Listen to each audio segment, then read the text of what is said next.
every Friday night. No cooking necessary, no assembly required.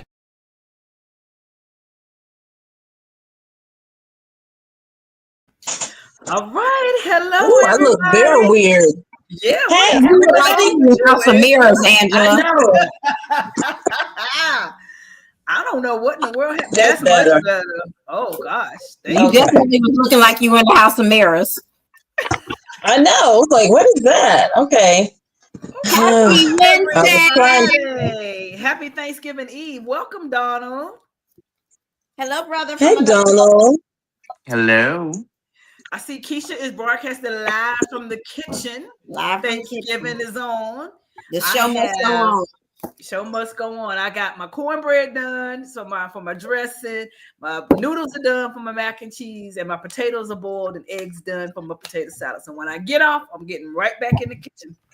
I got nothing. Oh, my green, I cleaned my collard greens clean. I did clean my collard greens. Okay. That's it. That's all. Well, it's okay because I just got off work not too long ago. So Big Mama used to be up all night.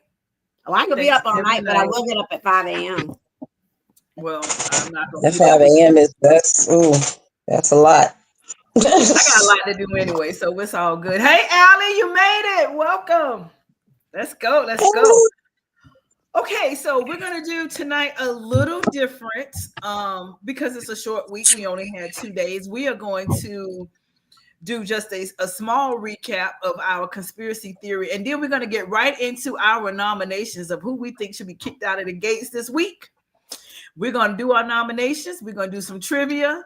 We're going to make the announcement, and then we're going to be out because we know everybody got stuff to do to prepare for family tomorrow and get ready for Thanksgiving Day.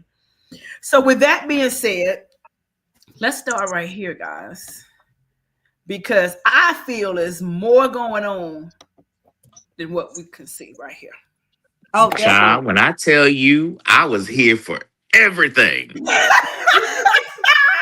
I was here for it. I'm like this, but to be honest, this is a duo that if left unchecked is going to be problematic quick, fast, and in a hurry.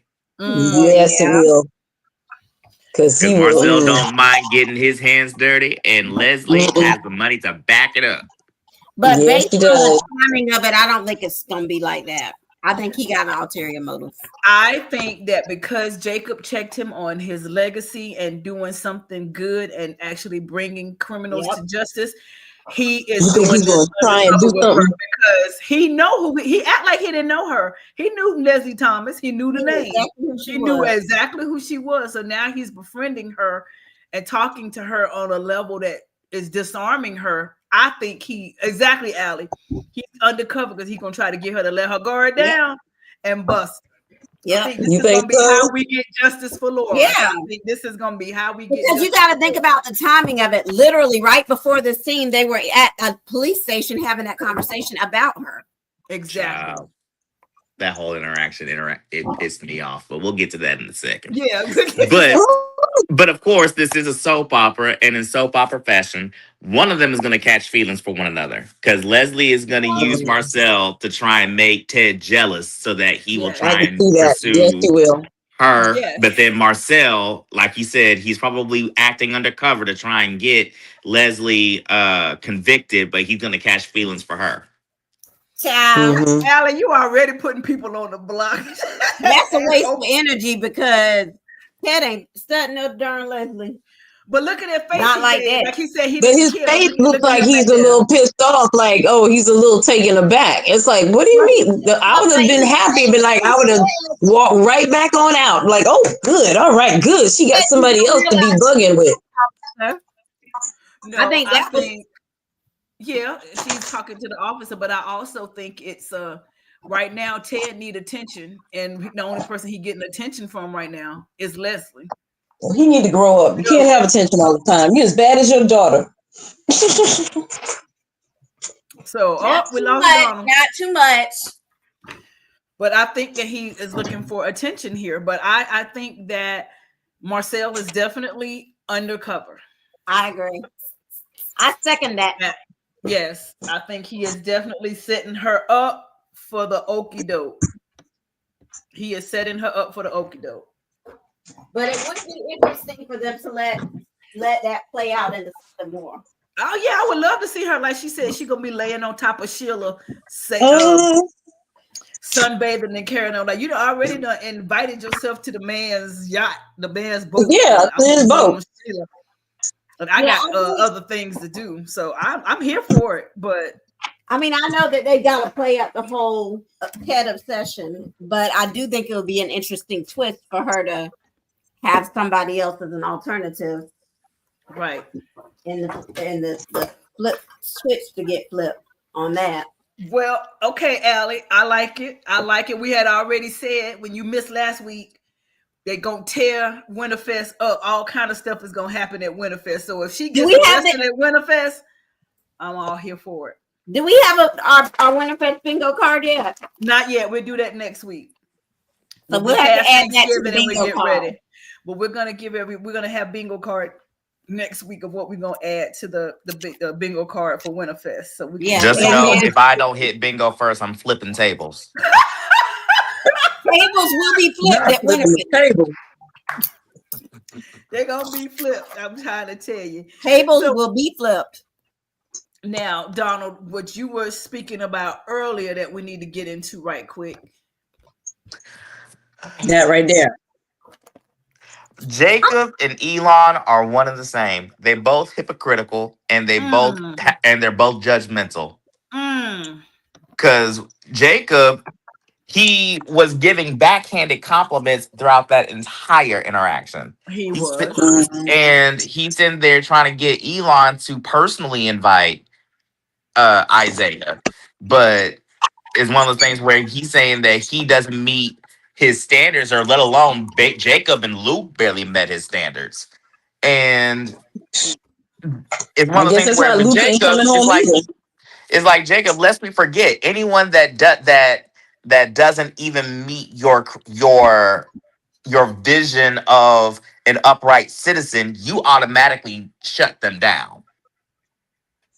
Just like with Elon, with Isaiah, he didn't look at Isaiah as a son. He looked at him as a repeat criminal, and he treated him as such, which is why him and Elon are so much at odds today. I agree. But also, I feel like Jacob is caught in the middle. Yeah, because he's probably had to play, he's probably had to play mediator other than Mother Hawthorne. Yeah. He's trying to appeal to his dad and say, well, dad is just trying to prepare you, and Isaiah wasn't having it. But at the same time, Mother Hawthorne is saying, it's like, you can't be this harsh with him. He's still a child, and he's still your son. Right. So, but I'm really loving this whole thing. No, we haven't met her yet. They still casting. We still haven't met Mama Hawthorne. Hawthorne to come on now. I need her to come on. We need Mother Hawthorne and Luke to make a cameo. Yes. Yeah. Because I thought Luke was gonna. I was like, maybe he's gonna pop up and show up for Thanksgiving, but then it was like, nope, didn't happen. So no, they said that Luke had to stay home for something. Yeah, he volunteered. Yeah, he volunteered to cover the shifts back at his station so his people could be able to go home. Yeah. So, the ones with kids. I ain't going to deal with that. I'm not going to deal with it. But I really love this storyline though, because it really shows how impactful a father's role is in the family. Because with men, people always expect the father dynamic to provide the structure and the discipline, though lo and behold, the one that actually provides structure and discipline is actually Mother, but that's neither here or there. But in terms of the father, you have to have a balance. Yes, you do need to have the structure and the firmness to be able to prepare them for life, but you also have to balance it out with love and attention. Compassion. You have to have some kind of emotional intelligence. When Elon ain't got none of that. Yeah, no, and he doesn't have any emotional compassion or empathy for any of his kids. He's just straight work, straight line. It's like black or white. There's nothing else in the middle. There's no gray for him. And he said, I will not apologize for trying to make y'all tough. It's like, and see, that triggered me. because when I was young, my father was the same exact way. And Mm, when we were young, when I was younger, he and I were very strained. But okay, as an adult, we have a 10 times better relationship now. good. But when you make those statements like I won't apologize for making y'all tough, that's the kind of thing that Isaiah is trying to steer away from you, is that Mhm. you're dismissing how he feels Right, and you're saying that he's just being sensitive. It's like, no, this is how I feel. Just right. like how you feel about how I came up, I could dismiss your feelings real easily. Hmm. And that's the thing about, the parents and the generations and the one before them. And we've been talking about that a lot this week internally amongst us.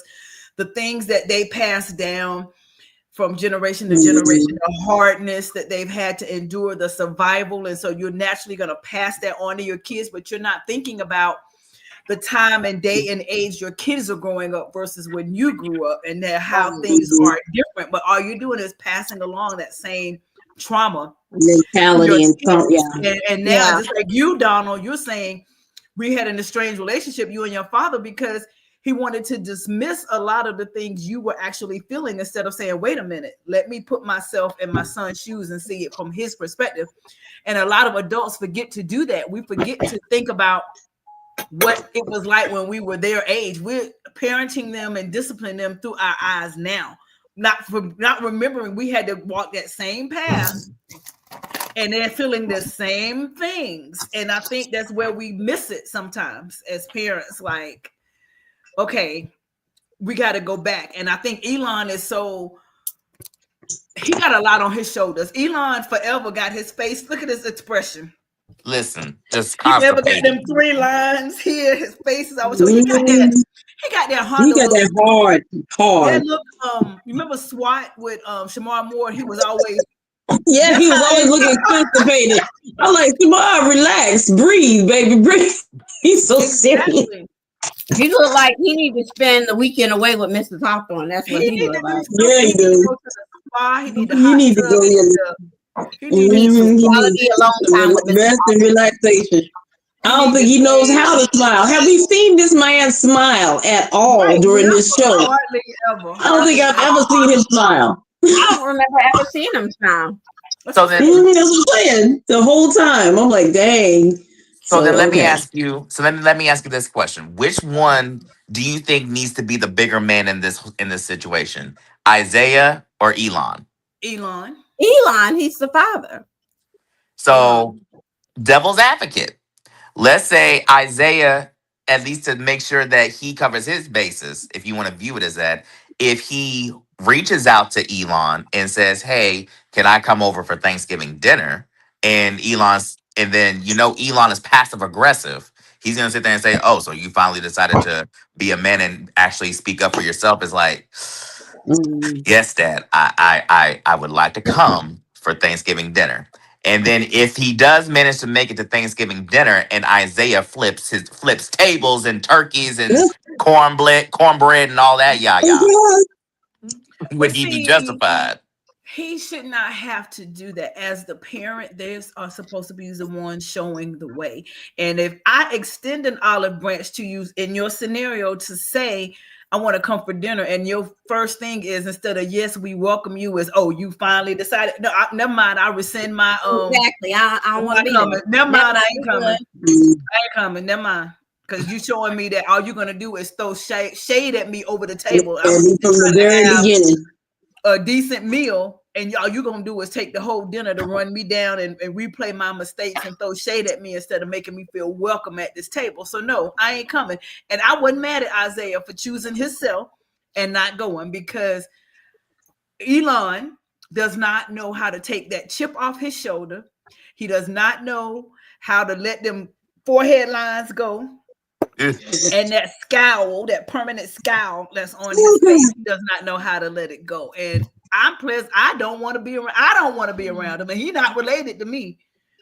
And that's exactly why he had that heart attack he had, because you carrying around too much. You doing too much. Yeah. You need to go There's on a lot of stress vacation. You he need to holding in. go. He's not letting it go. You need to go play butt naked twister with Mrs. Hawthorne and You didn't have say two. butt naked. Butt naked twister. Okay. Man, I'm here for it. Babe, you want to play some butt naked twister? That's what you need to He said, do. sure. He said, sure. See, that's what I'm saying. That's what I'm See, saying. and Elon, even in this interaction, Elon was surprised that how with Luke and Jacob being reared in the same way, quote unquote, but Isaiah turned out different. It's one of those things where like we always say like the game the players may change but the game is still the same. It's like is does the game really stay the same or is it evolving with the time? Well, here's the thing, and I'm gonna put Isaiah and Kat in the same boat for a second as me and the babies. Okay. There's a huge emotional dynamic of only children and babies. Mm-hmm. And they're both in that attention because you're either the baby or you're the only. You've gotten all the attention, you've gotten all of this and that, or you are fighting for a space and a place. And I think that Kat, she got all the attention, and Isaiah was the one fighting for the place and the space. Yeah. Like, hey, look at me, I'm the baby. And because Elon being how he is in law enforcement, career driven, he probably was not there for most of their childhood, just like Bill wasn't there for his girls. You're climbing the professional ladder, wanting cops, and Isaiah said, no, I'm not here for it. So now in order to get you to see me other than the next cop that you're trying to have, the cookie cutter, I need you to see me for who I am. So now I'm going to act out to make you spend time with me. But see, and Jacob said that, but Jacob told him that, and I don't think it still didn't click in his head that he basically called. No, he still did not even try and take any responsibility for any of that. Like, oh, you think that's what he was doing? No, he just let it go. Like, no, that's not it. Nope, he was just being a butthole, and he just didn't want to listen to me. And so it makes me wonder how Elon's father acted. Because since all of them are a family of policemen, how is this cycle still continuing? And does Elon have any brothers that basically acted like any three of these boys that somebody else acted up completely like that? So I'm gonna say it's because Elon. Go ahead, Keisha. I was just gonna say the way, just like how you just described, the way Elon is reminds me a lot of how my dad is. It's like it's my way or the highway. Right, and it's like sometimes when we are as parents, I'm gonna step into the therapist role. When he has Elon under a lot of stress, and we know that that's not an excuse, but he is wound tight from the job, the mayor being on his back, trying to save Marcel, trying to get Joey in line, doing whatever favors you got to do for Joey, hide whatever Dupree secrets you got to hide. Elon got a lot on him, and he does not know how to let that down, and he does not know how to compartmentalize. Because real moment when I went through therapy with my son, I was all about, okay, this is what he's doing, this is what is this is the behaviors I want him to change. And he was saying about how he feels that anytime anything happens, then I blame him, like it's always his fault, and he feels like he can never get a yes, that my answers are always no. And I can't remember what my response was, but then the therapist said, wait a minute, you missed it. Did you not hear what he said? She said, this is your opportunity to say, no, son, that's not how it is. I love you, and I don't want you to feel that way. She said, but you went to someone else to play your part. And I had to think about it. And I'm like, I was in defense mode so much, I wasn't listening to what his heart was actually saying as to how he felt. And if that was a moment for us to connect, it might have changed a whole lot of things. I missed it because he was on this is me, and I was on team me, and he was on team him, and that's where we were with the therapist playing the referee in the middle. Neither one of us was actually listening to the other person's heart because we had already made it up in our mind. We right. Like you said, it's my way or the highway. And Elon has been doing this ever since these kids have been children, and no one has called him out on it. And now that they're all adults, Elon is not changing. Nope. It's up to Isaiah, like he did. Let me pick my piece. Let me pick my battles and know when and where I should jump But in or what I don't want to deal with.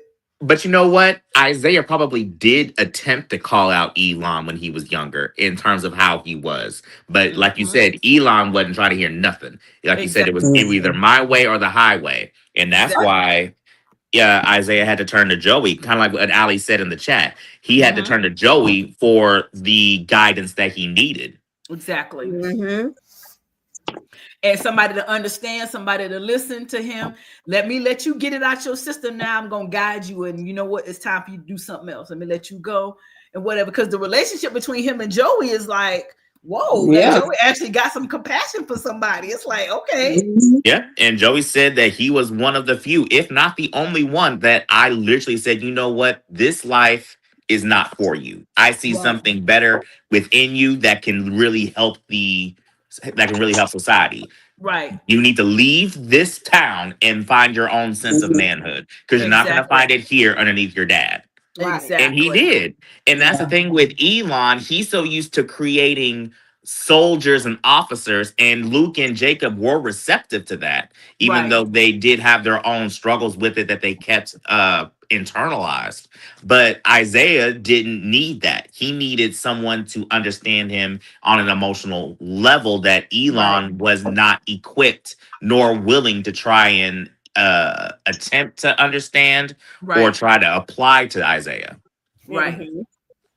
That's exactly right. And it's going to be very interesting where they're going to take this story. Like we said, I love that they're doing this, and we're getting more into other families besides the Duprees to get to the depths of all of this. Please, so writers, it's gonna be, writers, please. I am really interested in seeing how this whole dynamic, and cast Mother Hawthorne and Luke ASAP, because we want to see who is going to be there.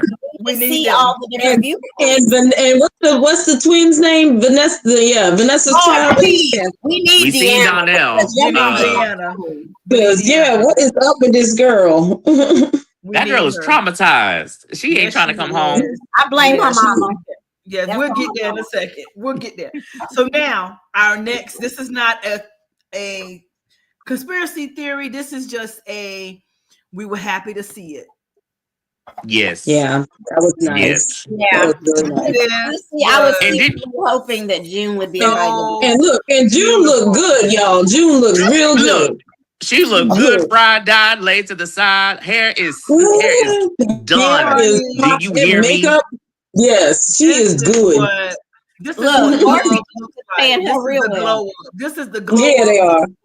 This is what love looks like. When somebody is loving you the right way, are you finally getting what you need for your heart? Yeah. Glowing. She's glowing. And the fact that they just got them, like she said, thank you for setting me in between y'all. Like this was, oh my God, it was just beautiful. Yeah. This was to me was what really Thanksgiving is all about. Yeah. Did you see how June reacted when Tyrell hugged her? I was like, yes.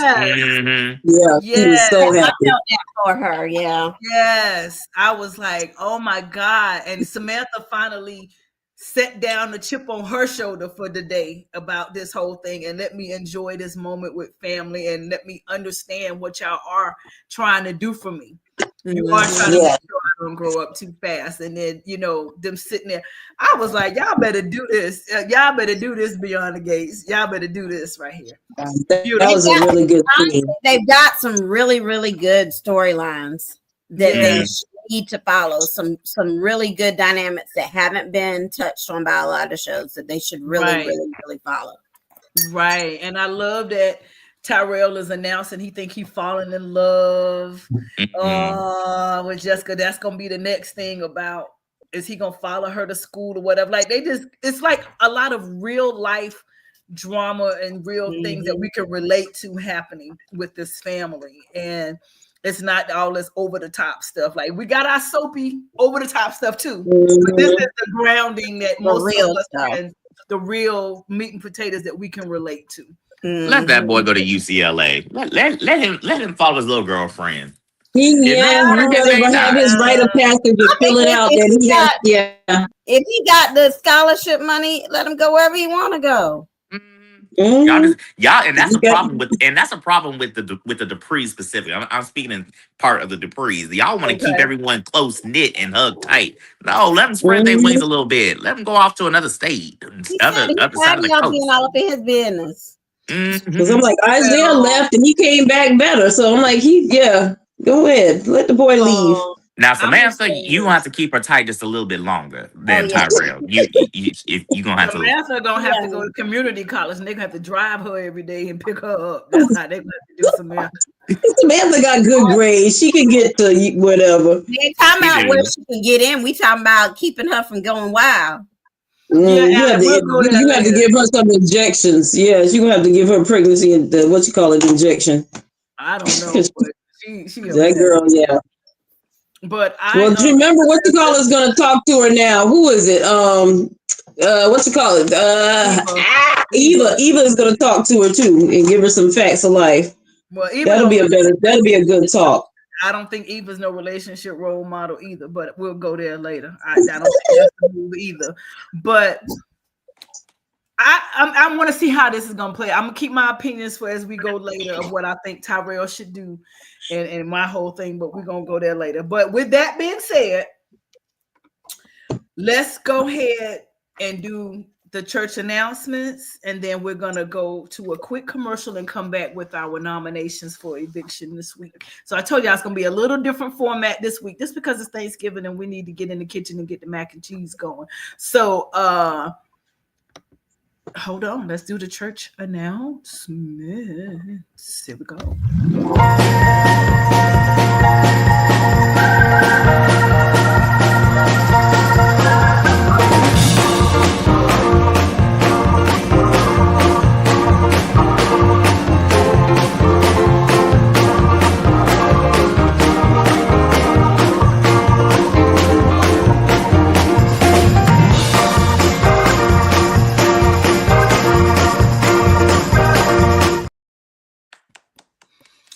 I was like, what happened? Okay.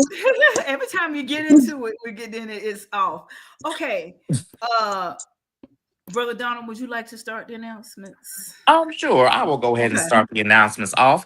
Okay. We want to give a good old round of applause to Brother Vernon Dupree on a very word-filled sermon on today. Wonderful. Yes, we prayed for the Duprees to come back to the church house, and they slowly getting into the flow of the ministry, and we just love to see it.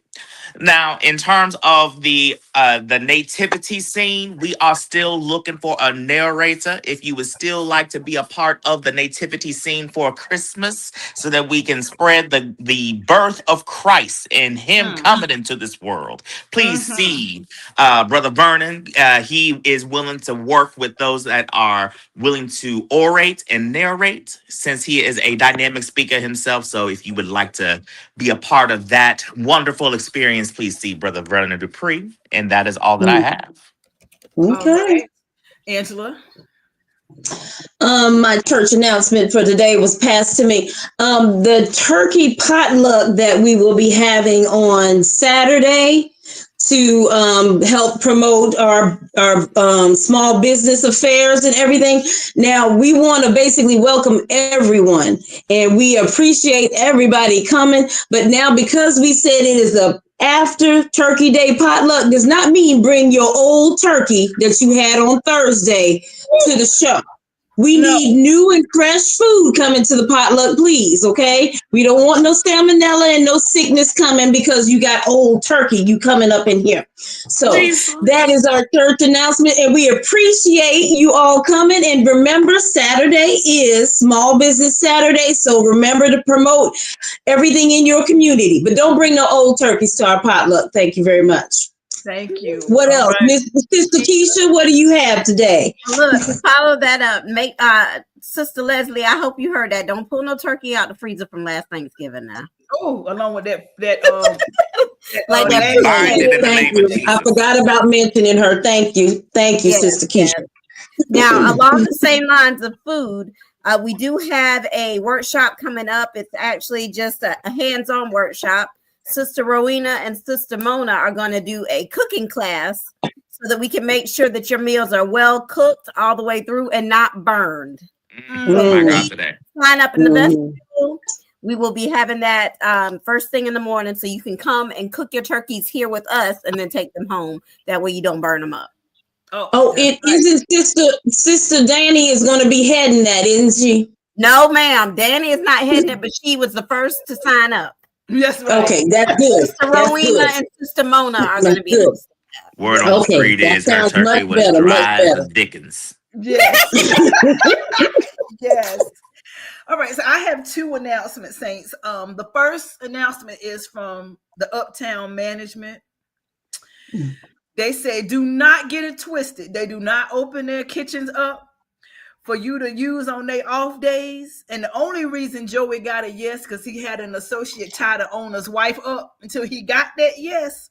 So for the rest of y'all, the answer is a hell no. You are not using Blink Uptown twice if you kitchen. need help, sis. So you are not using it. And for our Fairmont Saints, we just want to say happy Thanksgiving from BTG. And we want you to go into our group and put in the group what you're thankful for. And I just want to say that I am thankful for Keisha, for Angela, for Donald, for Lynn, for Allie, for Marvella, for Nicole, for all of our BTG family, all of you all that are in a group that have joined us on this ride and on this journey, the new members that keep coming in every single day. We are thankful for all of you that you want to come and share your views with us. We're thankful for Michelle and Sheila, who put this wonderful show together, and all of the cast members who gave us a purpose to come here. And thank you, Lynn. She is thankful for all of us on the podcast. So thank y'all so much. Lynn. So remember your attitude of gratitude tomorrow when y'all sit down to that table, and just to remember that that is what it's about. I know we love our beans, greens, potatoes, tomatoes, and all this stuff. But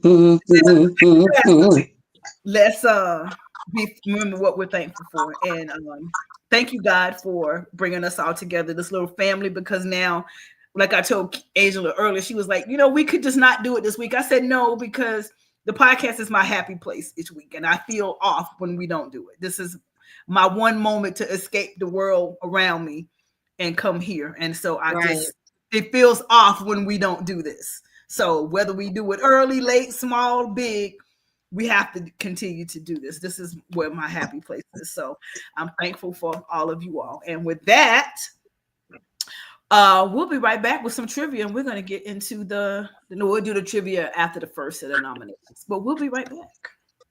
Okay.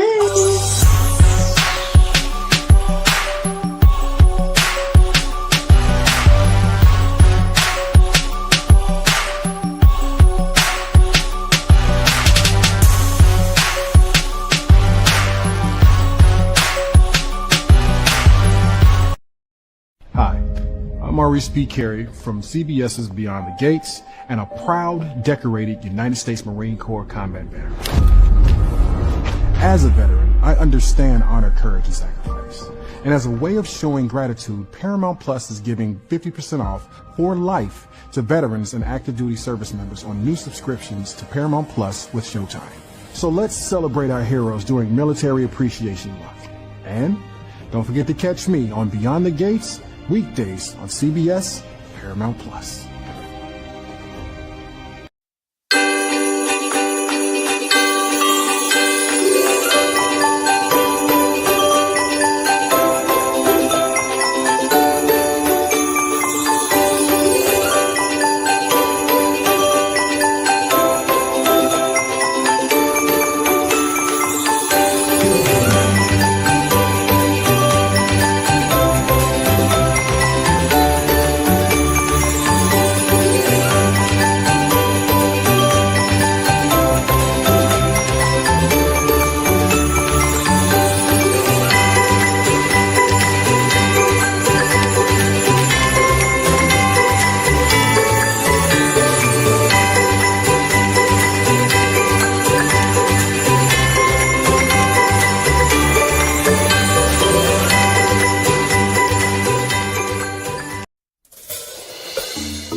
All right. So, Brother Donald, we're going to give you the first nomination.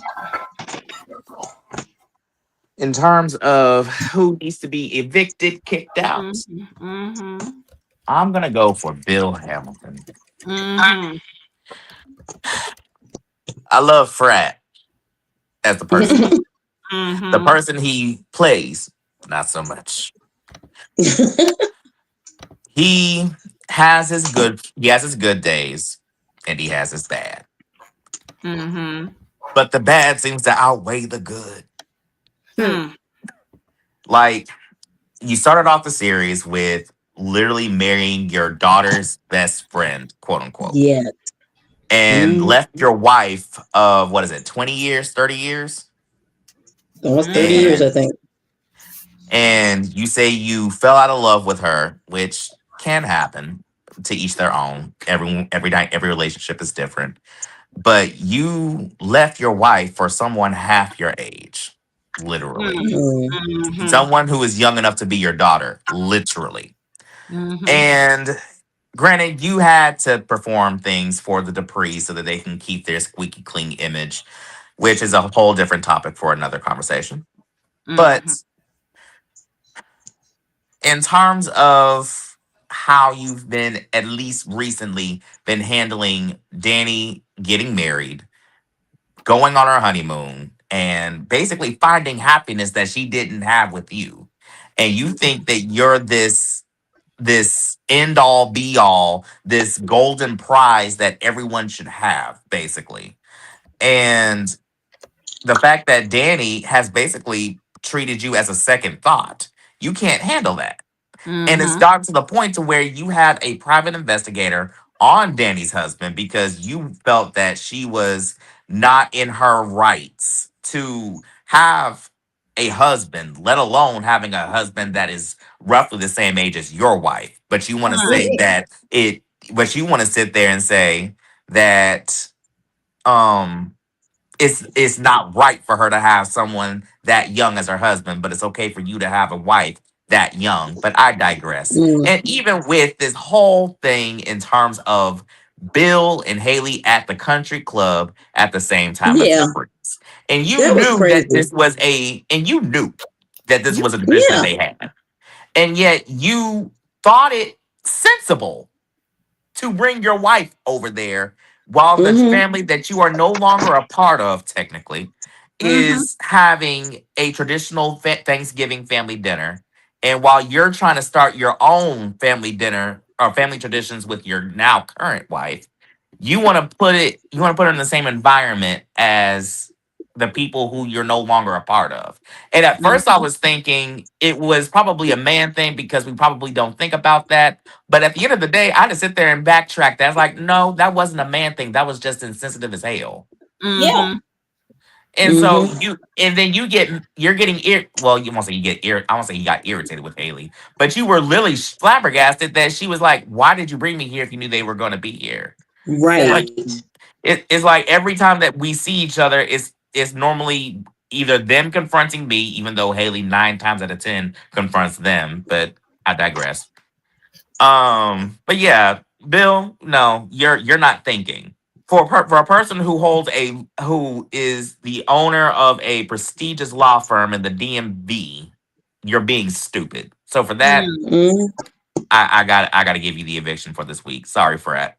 Yeah, and to piggyback off of that, you are so interested and thirsty for that Dupree. Take seat at that table. Yes, he is. How you looking and how she looking at him like, really? Like you can't even enjoy y'all two together. You all up in their business and Vernon over here, like we said. Somebody said Reverend Dr. Reuben Gregory showed up. It was Allie. I think it was Allie. Vernon, or was it Karen? It might have been Karen. No, Craig. It was Craig. It was like he's sitting up here, and it's supposed to be a Dupree family toast. Everybody stopped. The whole room stopped. Everybody. Vernon had to say, and even Bill, like, oh, look at that, because look in this picture. There he go. He said he loves the toast. Yeah, he said they're about to go. He said, "Hold on, we can't go yet. I want to hear Vernon's speech." Yeah. He said, "I like hearing Vernon's toast." I want to hear this. Like, I think with him, Haley looking at him like I got a special dose of tea for your ass when we get home. Exactly. Oh no! But see, with one thing with Bill, and he said it before, he has looked at Vernon as a father figure, because I want them to bring in Bill's past and his relationship with his father, because apparently his was just as traumatic as Elon and Isaiah, because there's a problem with that whole relationship. He hasn't talked about any of his family. Mother, father, sisters, brothers, none. Whoever they were, he cut them completely out. So for him to be looking at Vernon in the beginning, I'm sure must have welcomed him in and helped him get that. So he basically still kind of holds on to that, and he still wants that approval from Vernon, which he said once before in another thing when they were having something. He still looks at him as a father figure. He still looks at him adoringly, because look at, he's with so much respect right now. He still misses that side of the family. He does. Yeah, he does. So he wants to sit at this table so bad, and he couldn't even. Yes, he does. Couldn't help but Watusa himself over there to say, "Well, yeah, I just wanted to say, hey, we have a lot to be thankful for." Yeah. And they all like, him like, okay. And see the thing with Bill, the difference between at least Bill and Ted in this situation, Ted really doesn't miss being a Dupree. He misses Nicole, but he doesn't miss being a Dupree. It didn't factor into him like that. But Bill, he misses being he misses that group. He misses the clout that comes with being a Dupree. Yes. That's it. You hit the nail on the head, Donald. Right on the head. Now, does he want to be a Dupree? Because it's one of those things where he did look up to Vernon as a father figure, but then Vernon still had Bill be the cleanup guy for a lot of the mess that they found themselves in, which a lot of people tend to forget that the Duprees are not innocent. No, they're not. Far from it. But I digress. But yes, that's my nomination for this week. All right. Angela. Well, you were talking about Ted, and so Ted does not miss being a Dupree, but he is, and I it's like a love-hate relationship with Ted for me. I love that he wants a relationship with his daughter, and he wants to have all his children basically there with him. But from the beginning of this whole storyline to now, he is still not really working this angle in this whole relationship between him and the children. Leslie, we're not even going to talk about that. Just between him and the kids. I mean, him and Kat right now, Kat was begging the other day that she wanted some attention, some affection, and instead of him trying to, it's like he's trying to force the puzzle piece into it before it's time.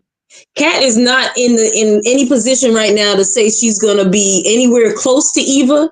You might want to talk again about that maybe next year or next Christmas, but right now that's not going to happen. And so him trying to force that puzzle piece is not going to work. So instead of him trying to say, okay, well, let's you and I have an early dinner or lunch or something together for Thanksgiving or breakfast, he's like trying to put it all together, and it's not working.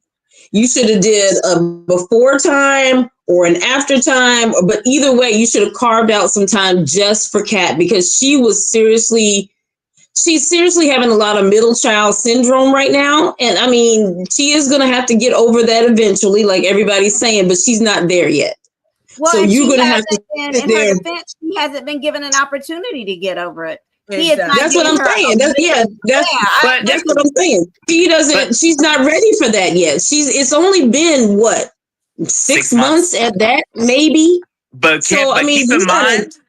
But Angela, keep in mind the first 2, 3, no more than 4. I won't say 4. Mm-hmm. At least 3 months out of that 6, she was spit with Jacob trying to get evidence to put Leslie and Eva in jail. But at the same time, she was breaking the law, but because she was obstructing justice. But that's a whole different conversation.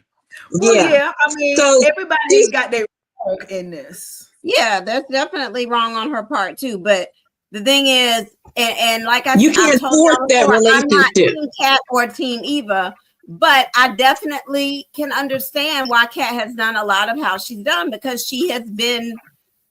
This girl literally destroyed her entire family in a blink. In her world. So she watched her whole family just disappear in a blink. So she gonna have feelings, and she's entitled to have those feelings. And she's entitled to have them, but so that's why I'm putting Ted on it. Ted is the one that's because it would be years before I got over that. He's not seeing her side. And I'm like, in the beginning, he wasn't seeing Nicole's side. He wasn't seeing how this would affect anybody. He could have came to everybody way sooner than he did. He played the whole thing wrong. He started it out wrong in the beginning, and he's still just not really, he's owned up to it somewhat, but he's still not like, okay, you know what, this is my fault. We're going to basically, what do you need from me to make this better? Within what I can do, Kat. Because I cannot give her, I can't say no to her. She is my daughter. But how can I help you to basically realize that I'm still here for you and that I still love you no matter what? And see, this is the thing with Kat right now. She's not at that point yet to be able to articulate what she really wants from Ted. The only thing that she's doing really is throwing a tantrum because she's not Daddy's only girl anymore. She has to share Ted now. And the fact that she now has to share Ted, she's still processing that. So in one of those things where I think you are correct that Ted is doing a piss poor job in terms of trying to balance out his himself to all 3 of the kids, or all three of his children, I should say. But it's one of those things where even in this situation and seeing men and Ted's situation like this, whether it be an infidelity from years ago or just in general, having multiple children by different women, is one of those things where it's a damned if you do and damned if you don't situation. Now he can create situations where it's a less kind of situation where it's damned if you do and damned if you don't. But at the end of the day, one person is going to feel neglected at the end of the day. And with Kat right now, even if Ted had proposed, hey, why don't we do something? Why don't we do like a brunch from like 10 to 2, and then I go and spend 3 to 5 or 3 to 6 with Martin, and then 6 to the evening I spend it with Eva. Kat will still feel some kind of way because he's still giving Eva part of his time. She would, but then she's gonna have to kind of work on that. She's just gonna have to work on that part. That's not gonna happen automatically. But right now, I think he still needed to give Kat a bit more attention. But she is gonna have to work through her issues. She has to work through her issues. He's got to be able to pick up on those clues. Like literally, y'all, it broke my heart when he went there to invite her to dinner. And she said, really, you want to spend Thanksgiving with me? Just me? Yeah, she was so happy about that. So excited. And then he turned around. He did not pick up that clue. Like, this is back to that therapy moment. You didn't pick up on that clue that, okay, my daughter really wants my time. She needs me. So, and like, right, he should have said, okay, let's do Thanksgiving breakfast, Thanksgiving lunch, something that's just me and you, Daddy. How about this? Let's do that. But also, let's tomorrow, day after, we got the money. Let's me and you take a daughter trip. Let's go see them light the tree in Manhattan. Let's go to wherever they got the money. Let's pick up and make a father-daughter trip, just me and you, so that you know that you are still my baby. My baby. And I think Kat would have went with that. She would have said, okay, at least he is trying to offer me that olive branch and give me my own carved out time. And the problem is with Ted, he has not given her carved out time. When he walked in that place, she was like, what are you doing here? Like, that's only the second time he's been there. Right. Yeah. She's been It's like, the thing is, you have to know how to balance them all so that they all feel equally loved. And he has not done that. The only person I've seen him give any love to in this situation is Eva. Yeah. And that's because and someone did say he's overcompensating. And to an extent, I will agree that he does, that he's been spending a lot of time with Eva. But at the same time, Barton really hasn't been checking for Ted. He said what he needed to say in regards to Ted cheating on Nicole. And then he was pretty much good on after that. Right. But, and then with Ted, with Kat, I do agree that he is trying to force a relationship with Eva before she's been able to process the whole family dynamic changing. Right. But it's also one of those things where everybody has literally said, Kat, in terms of the interactions that Kat has with Eva, that she has gone to get second, third, and fourth opinions about. Everybody has said, now, Kat, you are justified in how you feel. In terms of everything that has happened to you, your feelings are justified. However, you are now turning this reaction that everyone wants to try and say that it is, as opposed to a tantrum, to each their own. And it's one of those things where it's becoming an unhealthy obsession to the point to where it's to the point where I'm about to tell Kat, if I was with her, I was like, if you want to fight Eva, look, pick a time and place and just have at it. Because at this point, you are just ready to fight. Because every time you see every time you see Eva, it's literally red. I can understand why you see red, but you are at a point to where every time you see Eva, you have to approach her. Now, there has been a few instances where Eva has approached Kat, but 9 times out of 10, I won't say 9 times out of 10, a good 7 times out of 10, Kat is the one that approaches Eva. Yeah, she does. Yeah. But here's the thing, though. And I'm like Keisha, I'm Switzerland in this. I took my 10 toes up for Eva. I didn't put any toes down for Kat. I'm Switzerland at this point. I'm trying to look at this objectively. You see red every time you see Eva because you saw what she was doing all along and nobody believed you. It was completely frustrating to see how everybody was Team Eva from the beginning as soon as she got there and dismissed you like, Kat, leave her alone. You just don't like her. When you literally was seeing everything she was doing in real time. So, of course, she had time to build up that hate and animosity because I sat here and I watched you plot to destroy my family and then you did it and nobody listened to me. And now all of a sudden, I'm supposed to be your best friend. Yeah. And I'm supposed to accept you when I literally watched you destroy my family. So that's not going to happen. Eva, you want forgiveness and I understand, but baby, sometimes I'm sorry, can't fix certain things. You can't undo what you did. You can't undo what you did. And granted, only time is going to heal that wound. That's it. And y'all got to give time. And Eva, Ted, he's a parent. He's your parent, supposedly. So he has to look at it a little bit differently and realize that it's not your fault. Now, do I think Ted is doing team too much by having Leslie at this table? And yes, he's doing too much. Too much. Yes. That's a whole nother story right there. Because what he could have also done with his nomination. Right. What he could have also done is, well, you don't want to leave Mama, then you and Mama go and have dinner at Orphy Jean's, and Eva, why don't you meet me with Martin for dessert? Right. That way I ain't got to sit at the table with you and Leslie because I'm going to sit here and share a meal with the people who destroyed my family and the reason why I ain't at the country club right now. And I was I can't have dinner with her. I can't. I mean, I get it, but Leslie, Eva is not two. You don't have to have a relationship with Leslie. And I'm like, when he walked through the door and he saw Leslie talking to Marcel, not Elon, Marcel, I'm like, why are you upset? Because he was looking upset. So that's another reason I got him on the block, because you basically upset about that. So that means you starting to have some feelings or some kind of something going on. And I'm like, no, I'm not appreciating that at all. Ted ultimately likes attention. Ted ultimately likes attention. And he said this. Ted is his daughter. Ted is Cat. Ted is Cat. Yeah. He said this.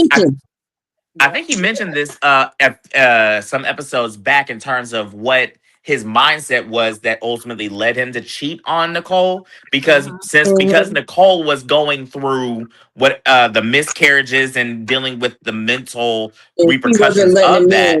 He felt neglected and abandoned, so he sought attention elsewhere, which was in Leslie. So so with Ted, he even though he'll sit there and say, you need to leave me alone, Leslie, I don't want you.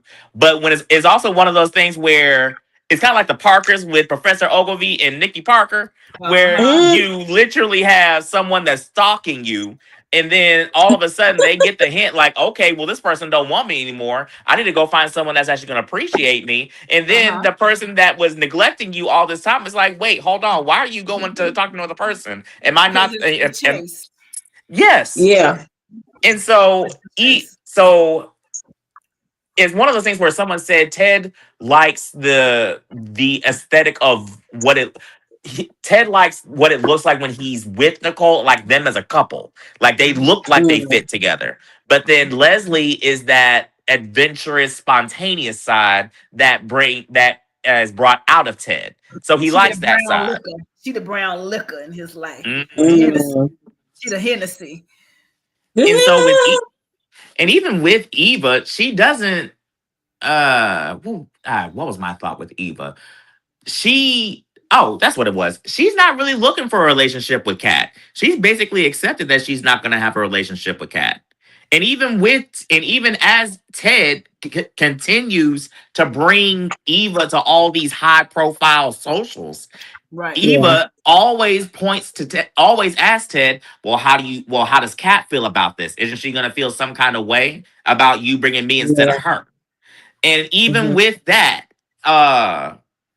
it's one of those things where Eva has apologized. Like you said, sorry won't fix it. But at the same time, I can only say sorry so many times. And even when she talks to everyone else, she literally takes accountability for the role that she played. And even with her conversation with Anita, she said, yes, even though I had free will, I could have stopped at any moment, but I still continued anyway. But Anita and everyone else says that she's a victim of Leslie's manipulation. Okay. I'm sorry, but that excuse only goes so far. And she is a master manipulator from her mama. And her doing all that. Oh, no. Her doing all that. Oh, feeling sorry for and making excuses. And how does Kat feel? She's manipulating him. I don't think she's manipulating. I am the queen of petty. That is what she's doing. Maybe because I'm a man and I'm naive. Well, let me say this. Let me go ahead and pop the thermometer on this turkey because it's done. Kat, okay, there is a difference. Okay, when I said earlier, apology is not going to take it back. The words "I'm sorry" does not undo anything that you have done. But the way that you get somebody to know that when you say apology and that you have changed is changed behavior.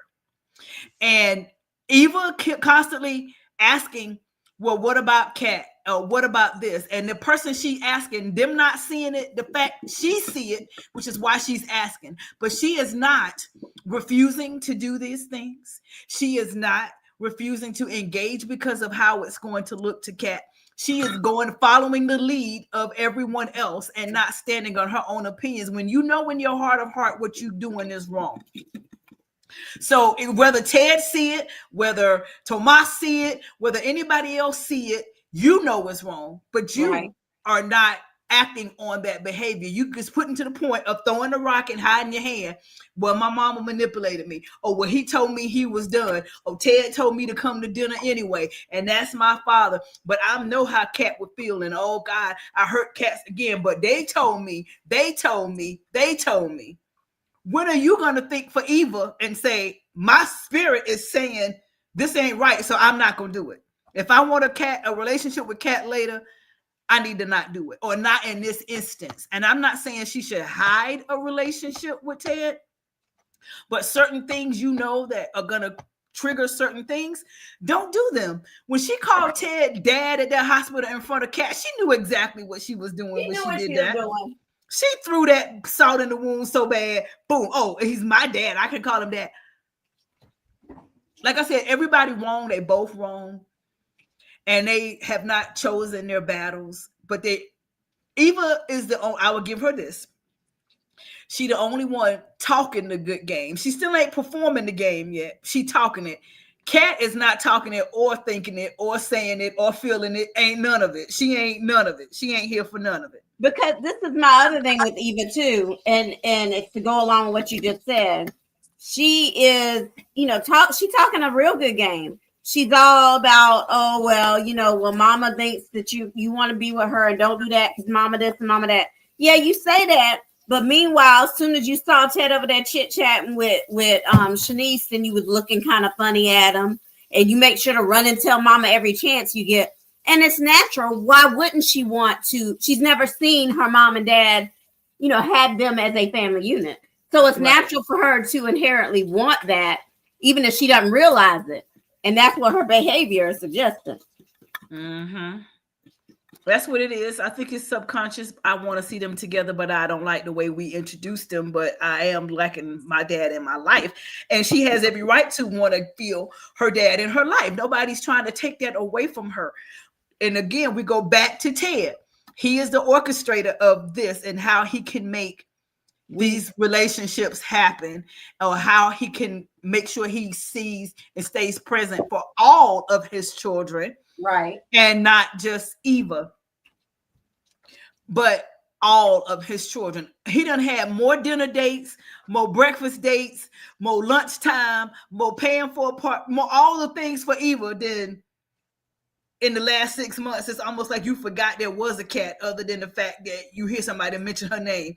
I ain't seen you and Cat go on no shopping sprees. I ain't seen just you and her at the country club having breakfast, lunch, dinner. Check on Martin after nothing. You ain't check on Martin when he got kicked out. Exactly. Martin's whole life exploded, and you ain't went to check on him at all. You showed up to the one meeting to discover that you was the plastic surgeon, and ain't nobody seen you no more. Not in terms of let's have a conversation with what's going on with you and the role I played in it and how do you feel, and let's you and I bond as father-son. You did none of that. You was busy running behind what's Eva thinking, and I want to make sure you're part of the family. Dude, you say, don't get me started on the sorry ass granddaddy you are. Okay. You over here flirt with their mama and don't even know that's their mama. That's how you are. Yeah, you are, Ted. You definitely own the block. And yes, thank you for that nomination. We're going to come right back. And then Keisha, you're going to give your nomination. We'll be right back. Hi, I'm Maurice B. Carey from CBS's Beyond the Gates and a proud, decorated United States Marine Corps combat veteran. As a veteran, I understand honor, courage, and sacrifice. And as a way of showing gratitude, Paramount Plus is giving 50% off for life to veterans and active duty service members on new subscriptions to Paramount Plus with Showtime. So let's celebrate our heroes during Military Appreciation Month. And don't forget to catch me on Beyond the Gates, weekdays on CBS Paramount Plus.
Now, let me go back here for just a second. While you pulling up the next slide, Ursula, I have a request.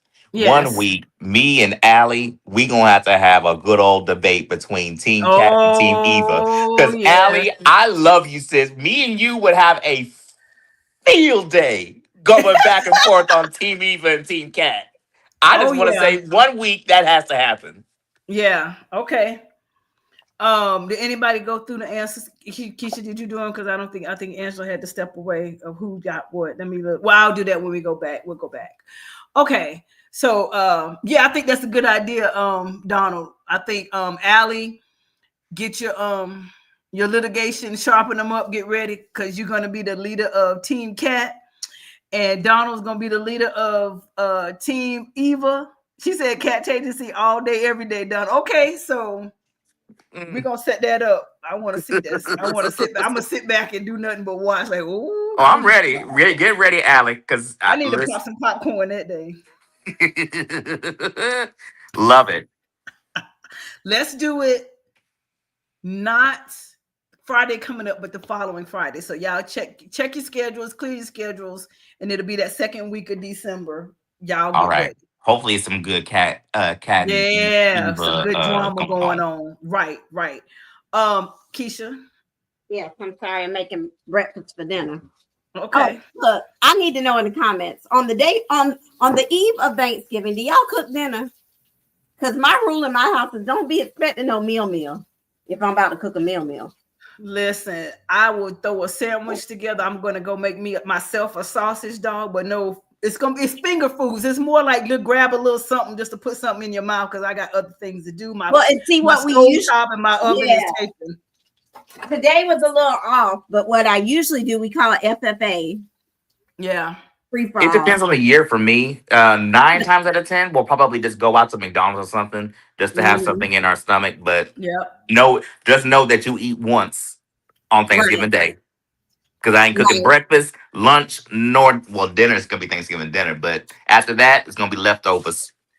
Well, and my mama always made Thanksgiving breakfast though, because since she always made a ham, she always carved a ham and gave us ham and eggs and grits for breakfast, and then we had dinner later. Because then I got to clean up behind y'all asses twice. That ain't happening. Sorry, no, absolutely not. That is interrupting my cooking time. Mm-hmm. That's what they make cereal and Pop-Tarts for. And did she say cereal and Pop-Tarts for breakfast? That's exactly. And the reason I do and like I said, I didn't do it this year. I broke tradition. I usually do FFA on the eve of Thanksgiving, and I'll do like wings and meatballs and spinach dip and a whole bunch of basically baby shower food, so that you can come get what you get. And then the next day, there's still some left over. So if you're hungry for breakfast, you can come grab some of these meatballs. Hurry up and get out my way because I'm cooking. See, like I said, my mama's a little bit different. She just a little bit different. We did have breakfast, but my whole thing is, like I said, when you pick up something from, you go to a McDonald's. Now I do a little Raising Cane, a little something, or a pizza. Just something to pre for your all. Set it to the table. If you're hungry, get that. Don't expect, because my hands are gonna be in dressing and everything else. So, but I'm gonna make myself a sausage dog. I did have some finger sandwiches this morning, but that's long gone. I'll make myself a nice little sausage dog, and I'm gonna have a little scoop of the potato salad I make on the side. Got a quality control test, and then that's gonna be that. I got sausage, grits in the pot, and I'm scrambling some eggs. That's it. Do we heat what up or eat them out the package? What you talking about, Ellen? You talking about meatball? What are you talking about? You talking about Pop-Tarts? They get them however they want them. I like my Pop-Tart in the toaster. Yeah, I have to toast my Pop-Tart. I need it warm. Now, I remember when I was in college, this was before we had all the luxuries that y'all have now in college. When I was at A&T, we weren't allowed to have toasters and stuff in our rooms. I remember we got inventive. We took a paper towel, put our Pop-Tart in the paper towel, put the napkin over the paper towel. Put the iron on it. The iron, excuse me. Put the iron on it, to heat it up. That's how we had. That was the only solution we had. I went to North Carolina and we had micro fridges. So I'm sorry. But I, Yeah, you didn't microwave a Pop-Tart. That don't taste right. I didn't go to a PWI and I didn't go to A&T once they got all bougie. I was at A&T before they got super bougie. okay. Just FYI, if we ever all meet in person, I do not eat cold pastries. Any type of pastry or anything like that has to be warm. My donuts have to be warm. My cheese, danishes, everything has to be warm, nice and toasted, nice and ooey gooey. I even like my cake warm. I don't like cold cake. So all of my desserts got to be warm. Oh, see, now I like my red velvet cake cold. And nice and warm. I'm the type of person that will make a cake and some ice cream and then take the whole plate and put it in the microwave. Get the cake warm. Yeah, I'll do that. I like warm cake with ice cream. Yeah, so let's get a nice little melty, not runny, but nice and soft. That cake is and then put the ice cream on top. That's good right there. Yeah. Okay. What time is Thanksgiving dinner? 4 o'clock for us. I don't know when I get there. It was whenever the food get done at my house. Yeah, that's pretty good. Whenever the food get done. Yeah, basically. That's what they asked me. What time is dinner gonna be ready? I'm like, when it's ready. Right. Raphael, I know everything is hot. I like it hot. Okay, I don't like cold food. You know this. Don't get on here and cut on me. Look, don't even do that. Keisha, your nomination. So, okay. This is an oldie but goodie because she still deserves it. I'm sorry. Community Hips Vanessa. Oh gosh. Because I don't understand how you, in your grieving time, are sitting across from this man while your kids are alone in college because you went up there early and then left them. What? They didn't want to come home. What? Okay, they didn't want to come. Guess what? We ain't going home. We're going to go to a restaurant up there. I'm going to come spend the weekend with you guys. They need to spend time with their family. Like, what are you doing, ma'am? Cool your coochie down. She's choosing her. She said, cool. I'm tired of her. I agree, though. I do agree. The reason why her husband is dead right now, it's all on her. He called you grieving and crying and begging. And what did you do? You let him know that you was out with the person who set both of y'all up. You done threw your community hips in his face, and he has begged you to please let's give you and I a chance without this mess. First of all, like you said, you already keep talking about how bad Deanna is handling the death of her father. And you not at Banneker every weekend consoling your daughter. You haven't got counseling. You depending on the Soras to do your job. You were the mama. Raggedy or the mama. mother. You were supposed to be there. You know what, Joey? Let's put a pin in whatever this is. Because my children right now, I have to help my children grieve. We have to do this together. And me being the only parent they have left, they don't need to feel like they lost two parents. They need to feel like I'm here for them. They don't, because every chance she get, she this is what I was saying earlier this week. Vanessa was running around doing whatever. She not used to seeing them kids. Darnell was studying abroad. Deanna stayed on campus. She used to just doing her solo thing. And so now her spending time with them kids is cramping her style and the lifestyle she created in their absence. Now she don't want to. You see how quickly she got Darnell back up on Banneker's campus because she had to have Joey in her bed. So you was gonna go. You got an invitation from Joey for Thanksgiving, so you chose the man over your children. Your children. Joey would be all right. He would have understood. He would have understood. And if he didn't, oh well. Kick rocks. I'm like, yes, she does need to bring her home, Allie. We need to see Deanna. But Deanna is grieving. And so if Deanna don't come home, we talking about even offered to sell the house. So you will sell the house before you go spend dinner, Thanksgiving dinner with your daughter? She's talking about what Deanna told me she didn't want me to sell a house. You actually went there to say, okay, I'll sell a house if that'll make you feel better. No. And if she don't want to come home and see Doug's stuff or him, okay, let me go to Banneker. There's a hotel near the campus, I'm sure. Let's all. She could rent a house, an Airbnb for that matter. Let's go away. You own Thanksgiving break. Let's go away together, the three of us. Exactly. In the year 2027, when it finally comes out and them kids finally learn the real reason their daddy is dead, you said 2027. Listen, because it's a soap opera. They got to keep stuff going over the years now.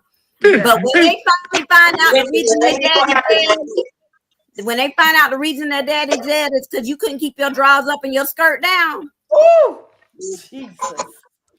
It's gonna be a mess. Yeah, it's gonna rain. She's gonna rain. And then into the comment that it's gonna take to 2027, people watching Beyond the Gates that have never watched a soap opera before are trying to apply logic to a series that airs 5 days a week. We are so accustomed to Netflix dropping 20 episode seasons and us binge watching it in one day. Right. You don't people don't understand that soap operas drag out for years and years. And it's one of those things where time doesn't flow the same as it does, at least in what you would find in your regular daytime show. Look, Pat and Eva might not make up till 2040. Mm-hmm. Might not. And then Ted and Nicole, they're gonna break up and make up 3 different times. Yep. And then Ted gonna entertain Leslie once or twice. Yes. Yeah. That's it. Doug's gonna come back from the dead. That's how soap opera rolls. It's a formula. But people don't understand the formula, and it's getting irritating. For real. I need y'all to go read a book or something where you can understand what's really going on. Look, people didn't have an attention span for a book. What makes you think that they can be able to have an attention span for a soap opera? Exactly. And this is how that longevity goes. They hook you in. And just shout out again to the writers. Y'all are doing a good job for those of us who have been faithful from day one, February 24th, 2025. We have been in here every day.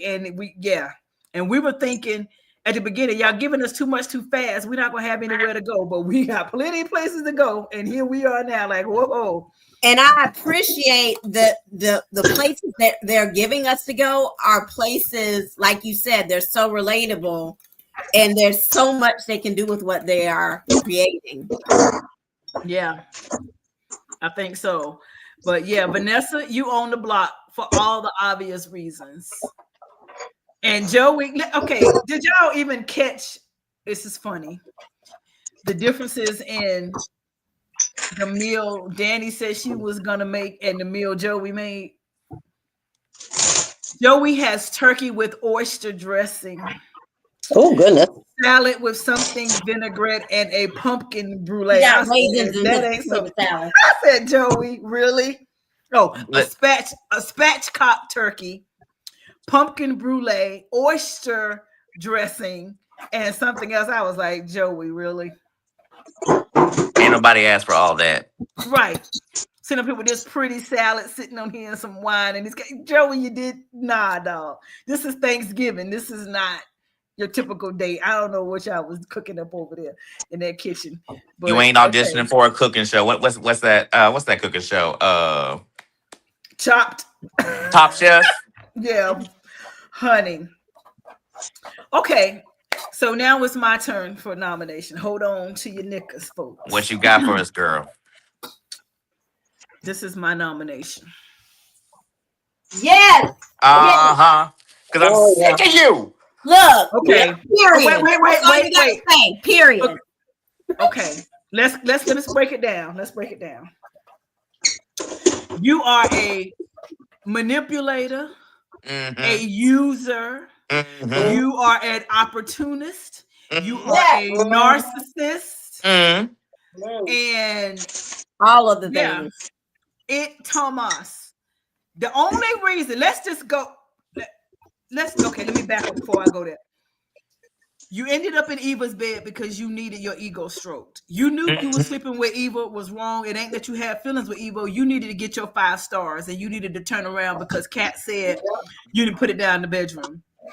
Then when Kat came in and Eva talked to her so crazy, you did not defend Kat, nor did you defend Eva. You stood there and watched it happen. You could have ended that whole tirade a long time ago. Then you sit there, you finally speak up for Kat because that's supposed to be your woman in the country club.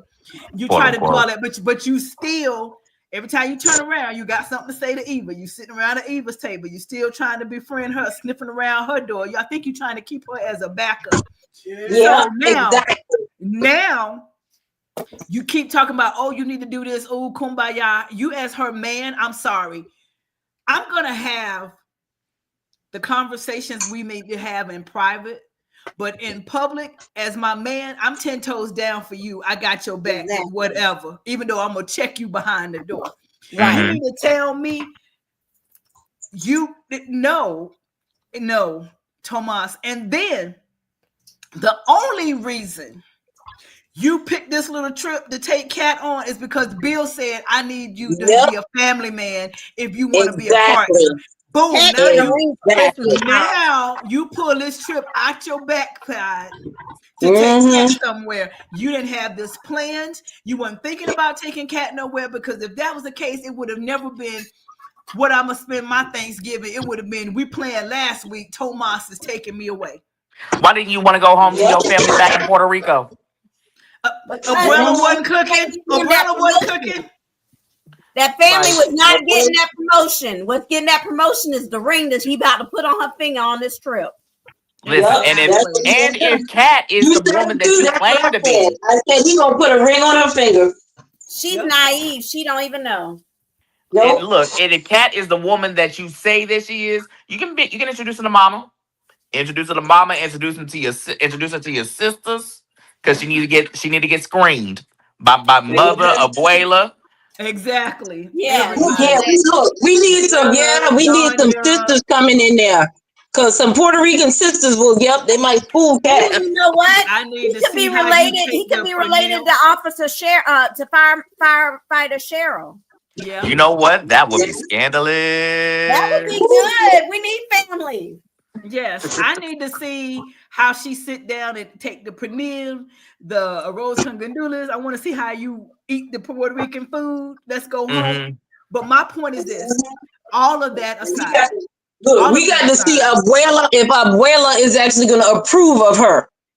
All of that aside, if I am in a loving, committed relationship, and you mean to tell me, with this man, I don't have Thanksgiving plans before the night before Thanksgiving. I'm not in a relationship, because this thing was supposed to have been planned weeks ago, at least last week. But even if you didn't plan the trip last week, where I'm spending Thanksgiving should have been solidified way before the night before. If you my man, me and you, we would have been at somebody's family. Chelsea was over to Madison's people, eating a whole bunch of vegan selections. Eating a whole bunch of vegan stuff she didn't want to do. Eating but that's grass. where she was at. Exactly. Eating grass and tree branches. Exactly.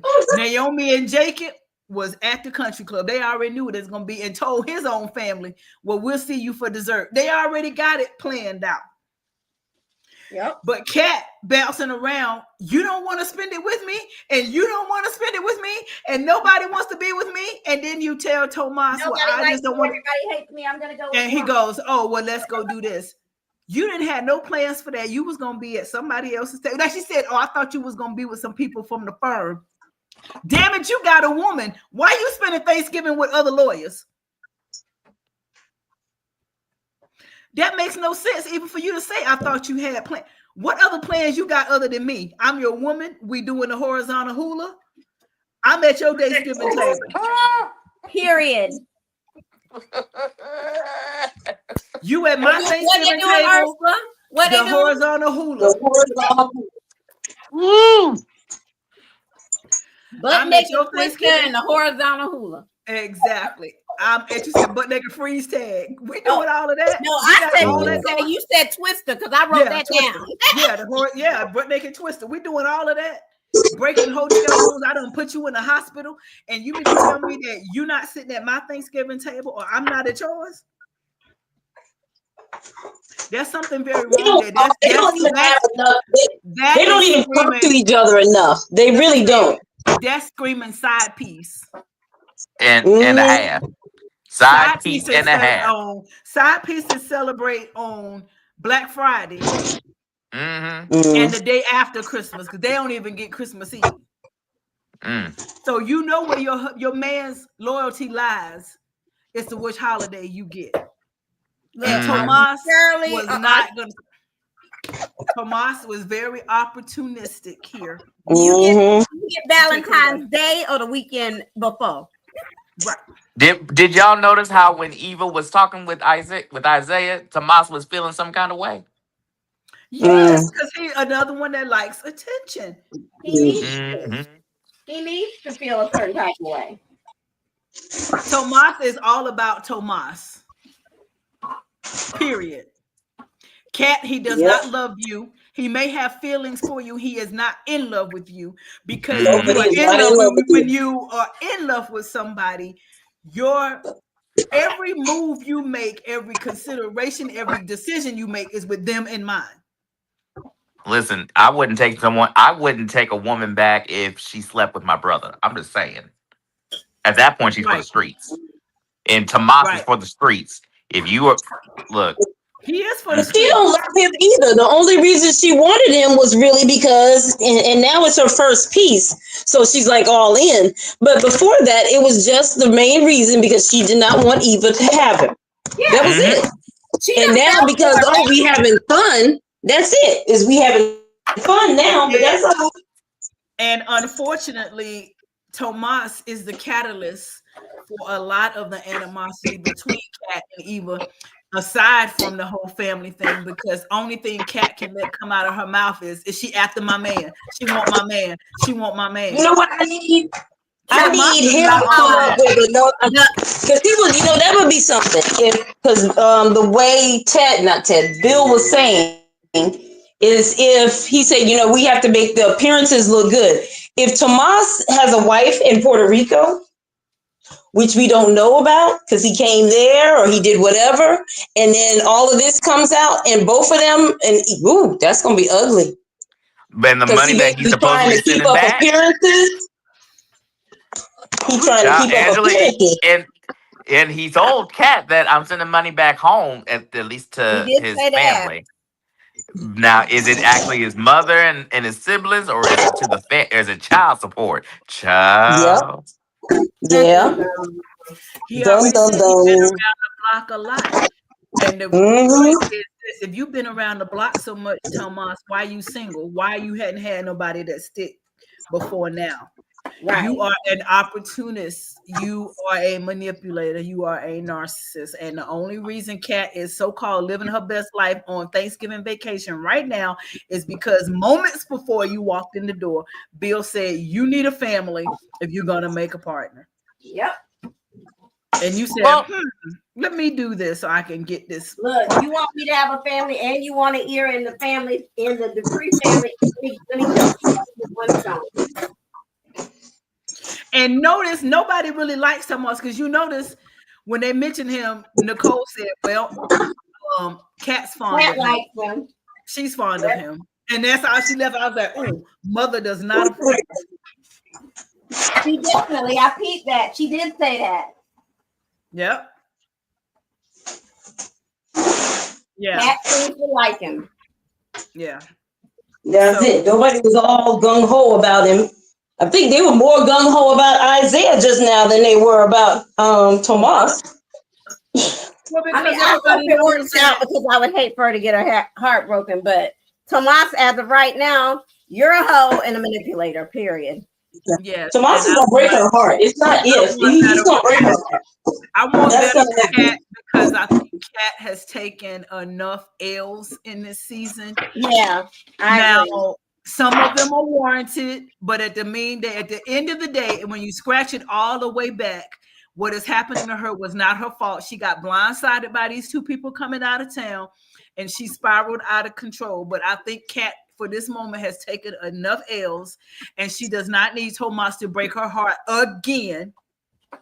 He's gonna break her heart. I need for him to either step up, or they need to bring a new person into Fairmont Crest and let her attention wane and let her drop Tomas. I don't want Tomas to drop her. I want her to say, I'm gone.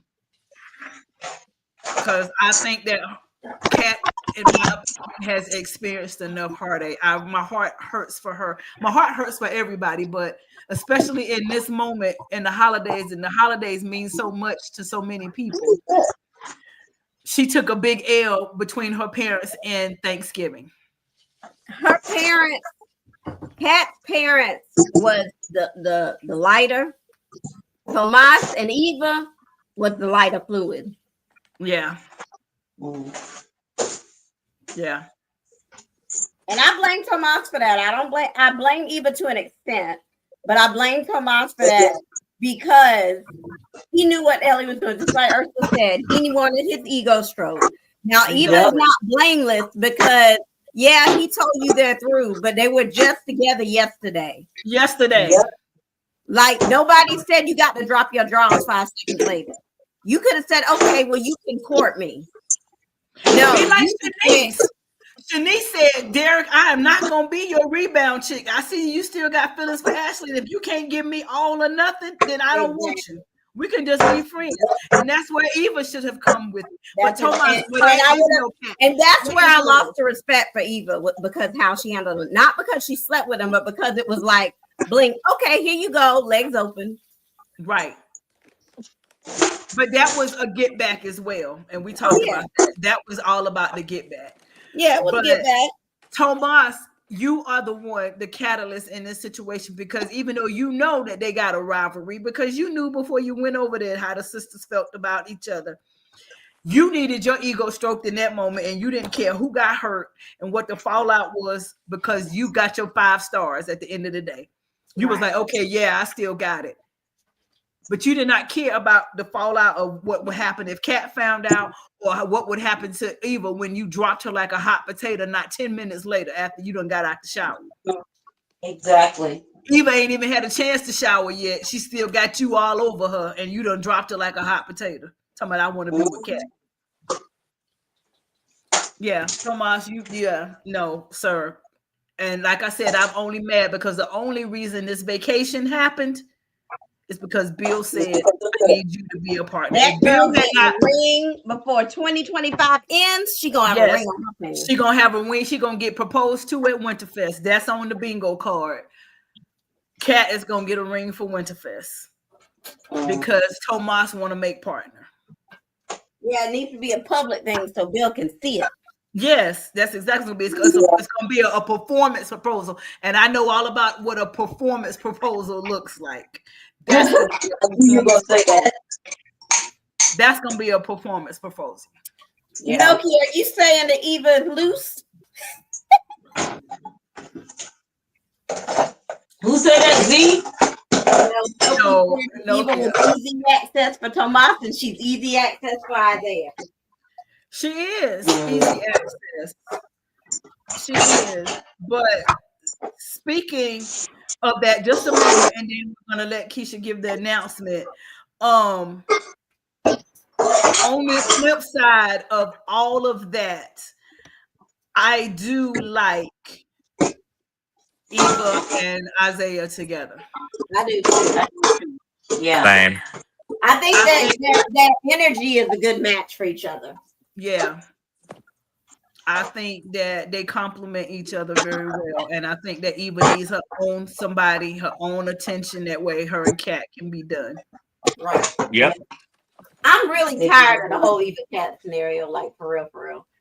But I also need, like we said, Kat's parents to do a parents weekend with Kat, because she always feel like she's trying to defend herself, defend her feelings, defend her actions, and make somebody listen to her, and they all keep dismissing her. I think Kat, Ted, and Nicole need to go somewhere together. They need to have a family something. What are you saying? No, absolutely not. What, Allie?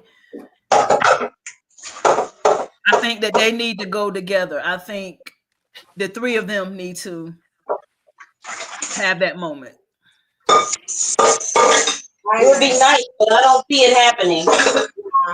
They just need to do it. Nicole, you being the therapist, I need you to realize what you need. Well, why not, Allie? Eva can have somebody now. You saying absolutely not to her and Isaiah. Well, who is Eva supposed to have? You got to give her somebody. You can't hate her so much that she can't have zero. I don't hate Eva. I just dislike her. No, I'm talking about Allie. Allie said absolutely not to Eva and Isaiah. Oh no, yeah, I don't. And I said you got to give somebody. Be with her. No, Allie wants Eva and Leslie to be in burned jail. at the stake. Yeah, she want them burned at the stake. She want the medieval tribes and put up there in the middle of the square and set fire. Dang, Allie. I think Allie is not here for Eva and Leslie at all. She wants them to be in jail underneath the jailhouse. That's where she wants them. Yeah, she want them in the electric chair. She want to take their order for their last meal. Listen, Eva is well aware of Leslie's antics, including her attempt on Laura's life. Yes. So, for that alone, Eva is not an innocent girl in any of this. Nobody is. No. But we have to just still remember Kat got blindsided by all of this. She didn't ask for this. Was she a spoiled brat before? Of course, but she was Ted's spoiled brat. He made her. And he got to own up to what they did. And now trying to just say, grow up and get over it, that's not fair to me. But Allie, Isaiah is not a Dupree. Or connected to Dupree. Well, I mean, he's a Hawthorne, Allie, so she can be with him. I think she need to find somebody until they cast some more people. I like Eva's attention away. She's not with Tomas. She's not sniffing around Kat's door. She minding her That own chapter has business. been closed. Minding her business. She is minding her business. And Isaiah. I don't see I couldn't see Isaiah with Kat. They don't have nothing in common. Nope. No. I like them together. I mean, again, I'm all about, like I said, I can take you through the whole stages, the 12 stages of this. I'm sorry, can't fix it. But at some point, you got to have redemption and restoration. And you do that by your actions. So Eva needs to confine and refine her actions so that she can earn redemption. Because she's still talking out of her neck, but her actions aren't matching her words. That's my issue with Eva.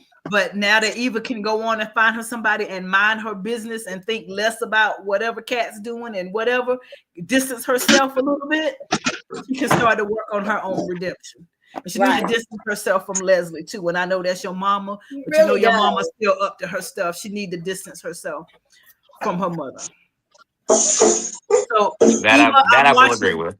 Eva, I'm watching your actions. I'm watching your actions. Your actions match. But she was thinking about that today because you saw how she basically was backtracking and back thinking about how Leslie kicked her out. Yeah. And she was basically thinking about family and everything else. That's what she said. So she's kind of like, you know what? Mama is sometimesy. If you Mama is sometimesy, and kick me out again. And even with Eva, she's always trying to thwart her attempts at trying to get with Ted. Yeah. Even though there have been moments where she had a little lapse in judgment. But for the most part, she is not for Leslie trying to get with Ted at all. Yeah. But she's, to me, in my opinion, she's not doing enough to create the separation because I'm calling mama to help Mr. So-and-so with his surgery. I'm sorry, Mr. So-and-so face would have just been warped for a while. I'm sorry. She might out her mouth not be for Ted and Nicole, Ted and Dana, but she for it. Just like I said, she has never experienced her mom and daddy together. Secretly, she wanted. Look at the disappointment in her face, like you two. And it's one of those things like when all kind of bees at this point. And it's listen, she's calling her every name but her name, other than Mama. Yes. But the thing with Nicole and I made a post about this, and because I've been bored the last couple of days, I've decided to cause chaos and discord in the other Beyond the Gates group chat. fun discourse. But it's one of those things where everybody around Kat, that's family at least, is starting to get sick of her and how she's always going. Why are we getting back to Kat and Eva? They're getting sick of her always coming to her about. Do you think I was mean? Do you think I was doing this? Do you think I was doing that? They're Because like, in her heart of heart, she knows she wrong. Just like I said, in Eva's heart of heart, she knows some things she do wrong. They both wrong. All right. All right. They wrong. They both know in their heart of hearts they guilty. Mm-hmm. But they don't know how to fix it and backtrack it. That's it. Because Kat's rethinking some things and Eva's rethinking some things. And they know that they didn't do it. But it's all about everybody is in survival mode at this point. I need as many not followers, but I need as many people on my side to come to my defense as I can get. So let me see who I can talk to swing them to my side because I need validation. They're both doing the same thing. And it comes from Ted. That's Ted's seed because Ted do the same thing when he went stomping up into the Dupree house about I'm the one that got Leslie not to buy the Jarvis house, which she ended up buying anyway. Which is Nicole said, "Oh, you want your applause? Here your flowers. That's what you want, Ted. Here." What? in all honesty, I think the thing that's going to get Kat and Eva together, at least work together, is to keep Leslie away from Ted. It just might. You're right. I was saying that if she basically asked Eva, if she asked Kat, help me basically keep my mama out of your daddy's life, that would be their bond to basically kind of help. Yeah, that would help. Yeah, that's it. She's not feeling her any other way. You have a common enemy, then you all of a sudden you align when you have a common enemy.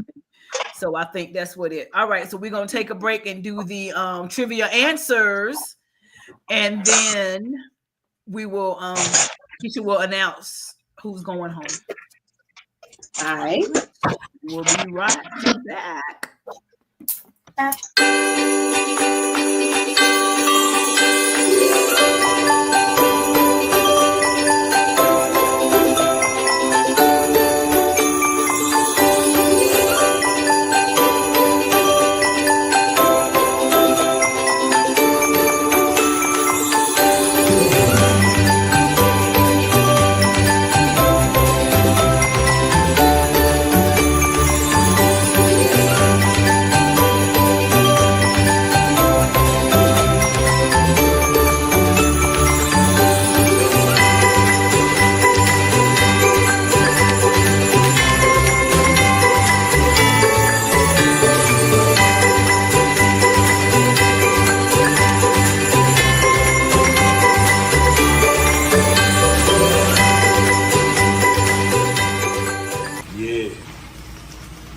When I finish with you, 23-hour lockdown.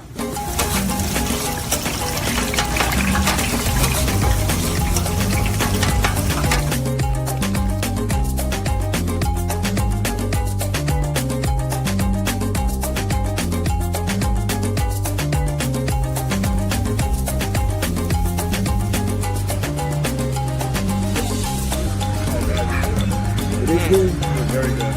Oh yeah.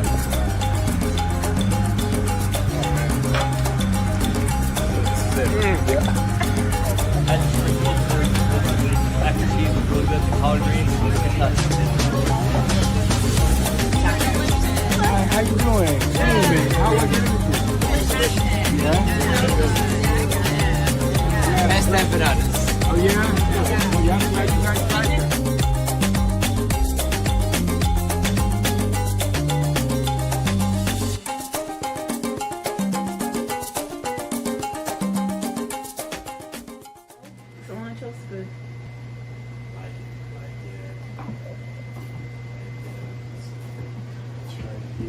Yeah, so my horizontal line is a little off.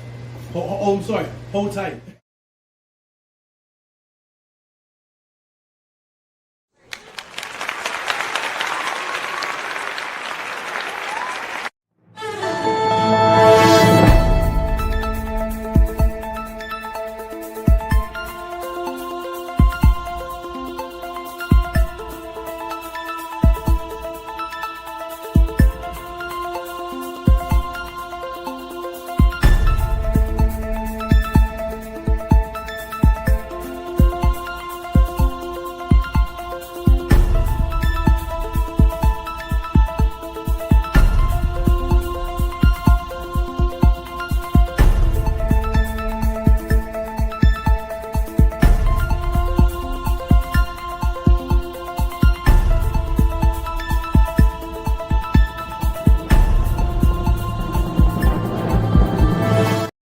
and grits.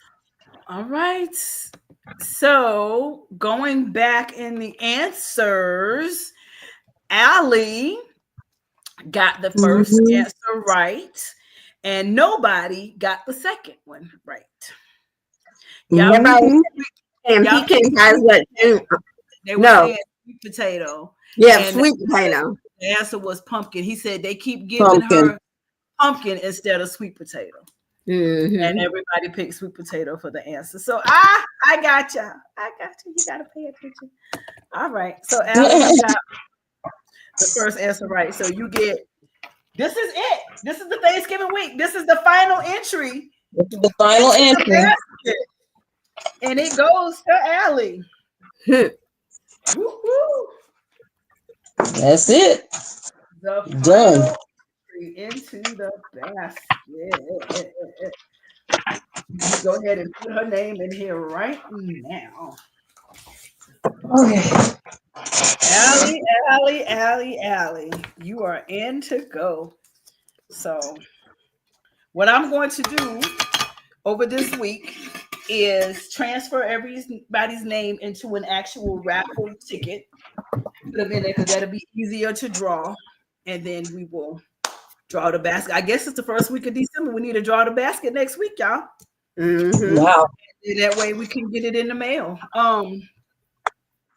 So yes, congratulations, Allie. You have got the final entry. Marvella must not have known we were on tonight, or she must have had something to do because Marvella, you missed the last one. Marvella's always on. Mm-hmm. So yeah. Now, Keisha, are you ready? Mm-hmm. Okay.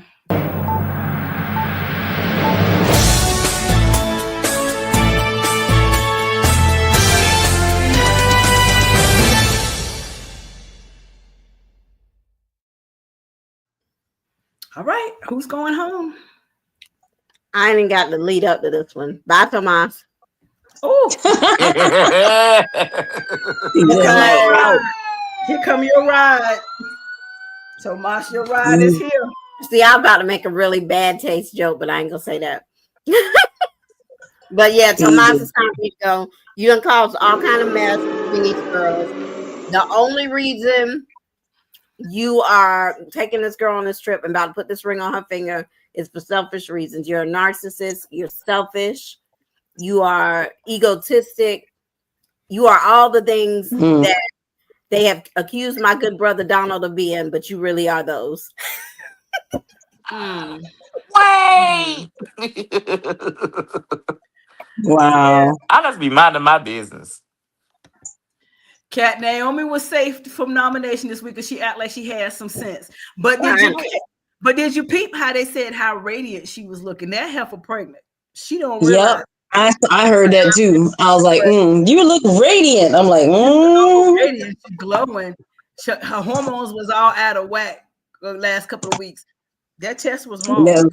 When that period I want the baby to be don't show up again, she gonna be like, oh. So you mean to tell me that no one taught Kat how to get a plan B? You mean Naomi? Naomi. Oh, you mean Kat. But she didn't realize it was late. You talking about Kat, Donald? Who you talking about, Kat or Naomi with the plan B? She married. She ain't gonna take no plan B. She just ain't. No, I'm talking about Kat. We talking about Naomi. Oh, never mind. I'm on a completely different track than y'all. Okay, that's why I was like, wait. What? Oh, she would need a plan B because she don't want no baby. She need more than that. Not right now. She need an IUD. She needs something. The way she's stomping around, hopping on people. So let's go out. Let's end on a feel good, we love it to see it moment. Not this in particular. Child. Yes. Yeah, that was funny. First Fireman Andre to the rescue. I'd love to see him in uniform. And then he goes sit there and say, not the marble. Not the marble. Girl. I know. What is happening here? I don't want you. I'm like, but I didn't see any flames. I'm like, y'all just, what y'all doing? Sprayed up the turkey. And what were you doing cutting it? You can't eat it after you sprayed it with that mess.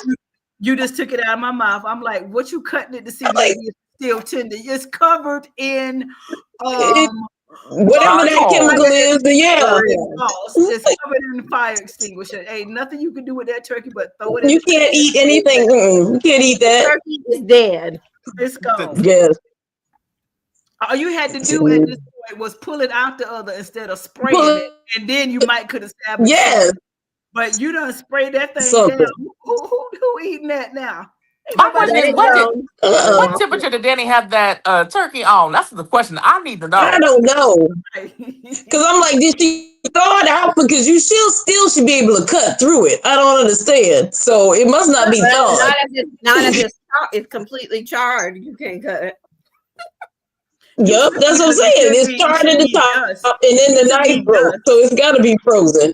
And look, I was already side eyeing Danny, which is that I got the directions from Rowena. I'm like, girl, this is about to be a hot ass mess. But my thing is this: what's this supposed to be on the back of the stove? A big pot of greens or something that you almost burnt up from that pot? Yeah, I think it's greens. Journey, you ain't got no. Honey, you did that many greens for 2 people? That's what I'm saying. Yeah. What is that in that pot back there? That's more greens than I got, and I'm feeding 6. Okay. That's a crab pot. I don't know why she got that big pot for greens. But y'all put your hands together. Hold on one second. Put your hands together because we had a debut this week. What is stuff? And give it up for Cascade making this way through the Fairmont Crest this week. Come on, Cascade. I was trying to. I can't. If my camera won't open up. I got my Cascade, but it won't let me come back in. Look, I was mad. But you frozen. Look, I was mad when Danny said, we don't hand wash dishes around here. Girl, what? Oh no, we hand wash. Exactly. Look, Now I will use a dishwasher from I balance out. I will really wash my dishes and then put the dishes to the dishwasher to do a second soak. That's how I do it. Is your last name Dupree? You know what? Sometimes I wish it was, and then I think about all the times that they go, all of the stuff they go through. I'm like, you know what? Y'all can keep it. Picture Danny Dupree washing the dish. Exactly. There's my Cascade. Because I was in the kitchen cleaning up. Let me see. Okay, yeah, there you go. There go the Cascade making this BTG appearance. And if you don't have Cascade, or if you don't like using your dishwasher, you still want to make sure that your dishes are my clean. dishwasher. You have some Dawn, because guess what? Dawn cuts the grease. I have both Dawn and Cascade in my kitchen. Yes, I do. Everything. Dawn literally everything. It takes the stains out of clothes. It gets the stuff out of it gets the grease. You use Dawn for everything, and then Dawn is great. And then when you wash your hands, don't it feel like Dawn have that little special coating after you rinse off your hands? It's got a little something in it. It does. Yeah. This is a premium Procter & Gamble product that whoever gets. I love my Dawn. I do love my Dawn. Y'all use Dawn Power Wash? Yes. Oh yes. And spot free in my dishwasher. Spot free Dawn. Yep. The spot free shine. I love it, and I love this one because I like that this is that refillable bottle that you just squeeze. Oh my. All I do is keep refilling this same bottle. Go get my little thing and fill it up. I don't have to even. I can change the environment. Like, I love it. And then when y'all finish cooking and your stuff is settled, your food is away, and you want to take that smell of onions and garlic and stuff out your house. Febreze. Spray it on down. Where's mine? I don't know where my Febreze is. Smell good with the wait, I did have, but I had the Febreze plug-in thing from a car too. I love those. Oh my goodness, I love my plug-in. And I got my power wash. And I got my power wash. There and you I go. got my regular Dawn too. There you go. There you go. Listen, Procter & Gamble, y'all make we love you. She said it kills weeds in the yard. Allie, it kills weeds in the yard too? Dang, Allie, that's some serious. If your toilet is clogged, put some Dawn down there. It might cut. That's true. It might cut the grease. I'm Procter telling and you. Gamble, y'all do the thing. Y'all do the darn thing. Y'all do the thing. Cause you got the clothes smelling good with the Tide and the Game. I You done got the tried them. Tide sticks that take off the stuff around the collar. You got the dishwashing liquid. You got the Febreze. We got the Cascade. Yeah, It's just so much that Dawn yeah, does. I So do. we appreciate y'all, Procter and Gamble. Unlike Campbell's soup, because Campbell's y'all took a big L this week, What and that Campbell hurt my soup? heart. I don't even know if we want to go there. I might have to send you a PM for that. Oh Campbell's yeah, hurt okay. my No, heart yeah. this week. Let's leave it on a good note. Let's leave it on a good note. I'll look that up later. But Danny and Andre, y'all were too cute. You were way too cute this week. We love to see it on these 2 little days to see that y'all were doing it, and the envy in Bill's eyes when they said, "Oh no, they just wanted to keep to themselves." Well, I know she back from the honeymoon. I know she back from the honeymoon. Yeah, she back. She just ain't want to see. Yeah, I Yeah, she will also see you. this is the post honeymoon. This is where we don't see y'all for about a couple of days after we get back Mhm. because we that still If we we were part. still still in in. Bridgington, we what? It'd be a whole 3 months in a honeymoon for Bridgington. Can we bring Don't those be like back? somebody we know that this got this left, just took the honeymoon forever. Ain't here for Jesus. Speaking of, he We has a new won't go movie there. coming out with whatchamacallum, Bailey. Yes, he Something does. Tuscany. Look, yeah. So Yeah, that he should be does. interesting. And shout out to Morris P. Carey because you working when Randy's not here. You got a bunch of movies out. You got that vampire movie. What was it? Anyway, that one, and you got another one called the what was this? He It's just had him, something the else love came on guy. Instagram today. He had a It's like three or four new movies that are out with him. So you're doing your big thing. We appreciate you for that. But final thoughts, y'all, and let's get into this turkey's kitchen. Bring on the Battle of Winterfest. Mm-hmm. Yes. Bring it on. Bring it on. Yes. My final thought is twofold. Vernon, while you was giving this wonderful speech, I mean, you was giving the speech down and they were touching everybody's lives, even touched over there on Ashley and Jan and Mona's little sad Thanksgiving. yeah. Mm-hmm. Did you take Sharon a plate after y'all got finished? Ooh, Give me I'm your dead. hand. Give I'm me your dead. hand. ooh. Yeah, I'm she was dead. bad, bad girl. Ooh. You left Sharon over there at the Beaumont by herself on Thanksgiving. I hope you at least took her a plate by I the You hope know, way. Sharon went Mm-mm. home. I hope she he went went over home and there coming after. back. He went on. He said, "I got to go check on some mechanic. I'll be back in a little bit, Anita." Mm, All the way to Banneker to check on it. Vanessa sitting wow. there looking on her children. Shout out to the grands though, because they was looking mighty dapper for Thanksgiving. They look They good. were. Yes, they did. Mm. Anita's That hair is. chocolate, Very cute. Shout out to Anita's hairstylist because her hair yes, is Yes, Yes. never dusty. slay. yes, No. laid. Always looking beautiful. And that That's chocolate it. is everything. I'm here for it. Hmm. Yeah, I I like am that. here for it. And Vernon looked like a straight Democratic politician. Vernon Shut Yep. looks like up. Reverend Reuben Gregory. Yeah, Period. Dr. Reverend Reuben Gregory. Reverend Dr. Reuben Gregory. Gregory. He preached that thing down, but then left there and took Sharon the plate. Mm. Hopefully not. Hopefully he went straight home. And I hope Sharon went home too. What they say on y'all saw the Hollywood Shuffle when they had the whole cakes and they said hoes got to eat too. Sharon got to eat too. Sharon got it. Y'all messing with Sharon. Sharon is not gonna be that one. It's gonna be something else. She is not gonna be that one.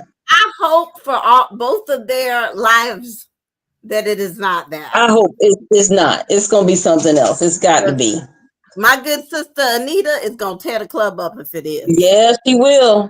Talk Look, about a fight. That's gonna be a fight. she gonna fight.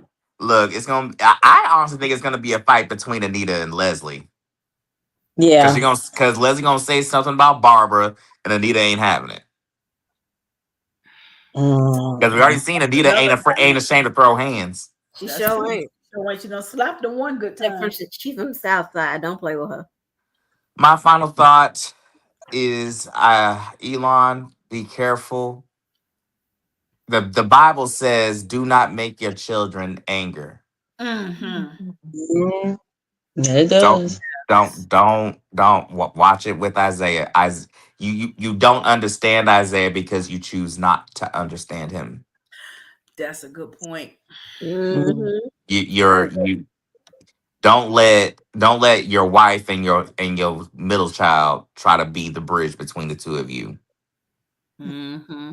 And Isaiah, even though you have justifiable reasons as to why you stay away from your dad, because you try to keep the peace in your own way, that's still your dad. And you will, just like you were upset that no one told you about the heart attack situation. Imagine if you don't do everything at least within your power to try and make amends with your dad. Mm-hmm. Now that doesn't mean that you have to conform to him. Still hold true to what you believe success is, which you're doing a good job at Banneker. But don't let your father's hardness rub off on you. You're right.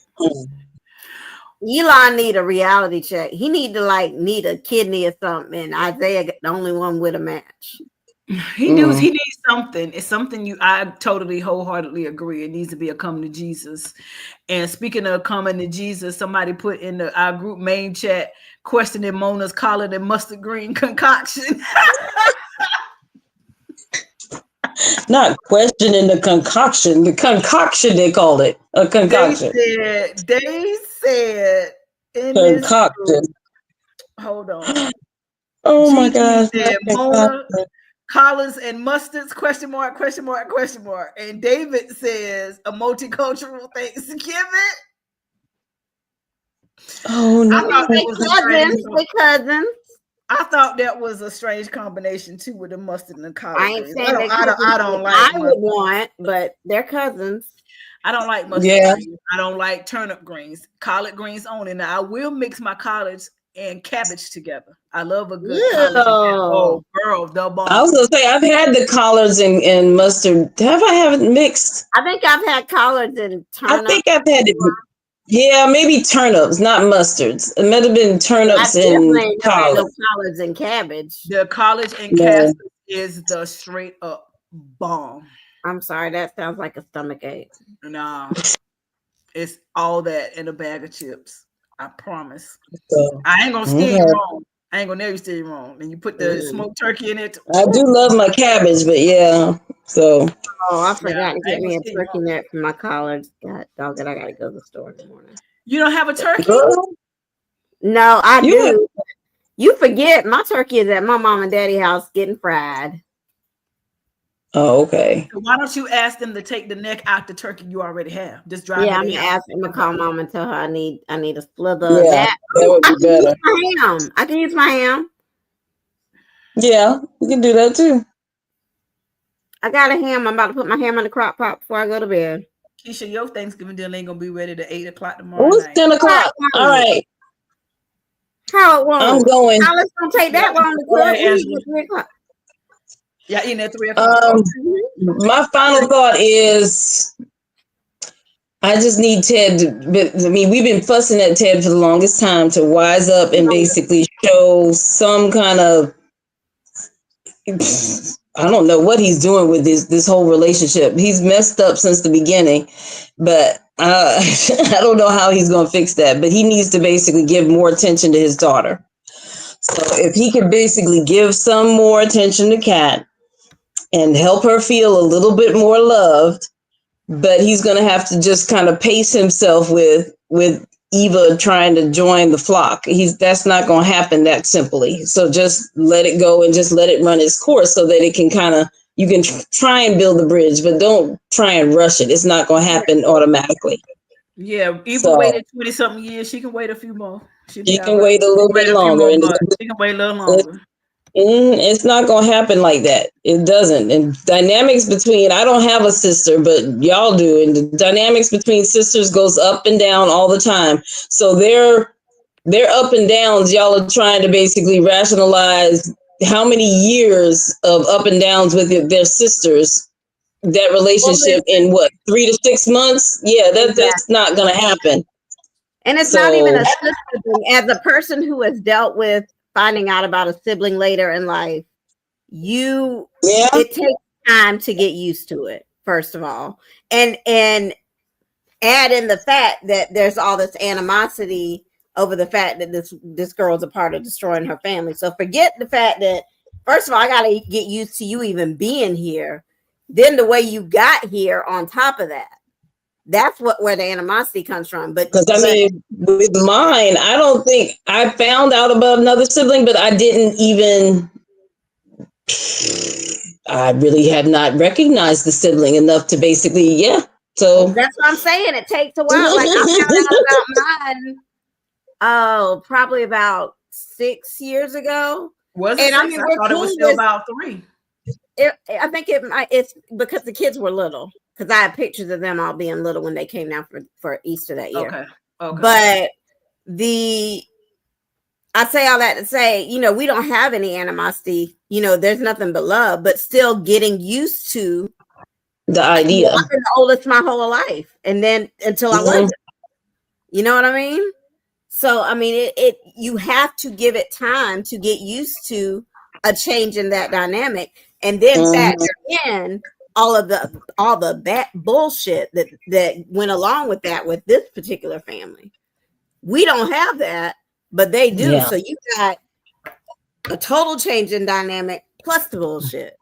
That's not going to fix in 3 to 4 months. It's not. Right. You're right. Not. Oh, there's Marvella. You come on when we get ready to say goodbye. We literally trying to go, and we leaving now, Marvella.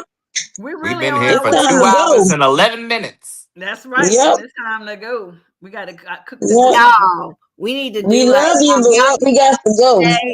How they used to have the you remember back in the day they used to have the 976 party lines. Yeah. We need to have a party line. Do they still do that? Nah, I don't know. Let me hold on. Let me see if they still do the party phone line. I got in trouble one time because I had called the number and it came up on the phone bill. Ooh, I got in trouble. Girl, you can't look. Mom and Daddy can't play that with that 900 number. What number is this? What's that? Oh, it says it's no longer there. So how can we do one conference line then? We can do it up here, can't we? Or phone Google line. Google Meet or something like that, or Zoom. Probably Google Meet, the Zoom, but I don't know about the phone. Well, I guess you could call into Zoom. Yeah, we can do a Zoom. Oh no, here's the free conference call. Yeah, but free conference call, don't you have to download the app? Remember, we used to use that with It Works once upon a time. Connect and collaborate on a meeting platform that gives you unlimited access to conference calling and video calling.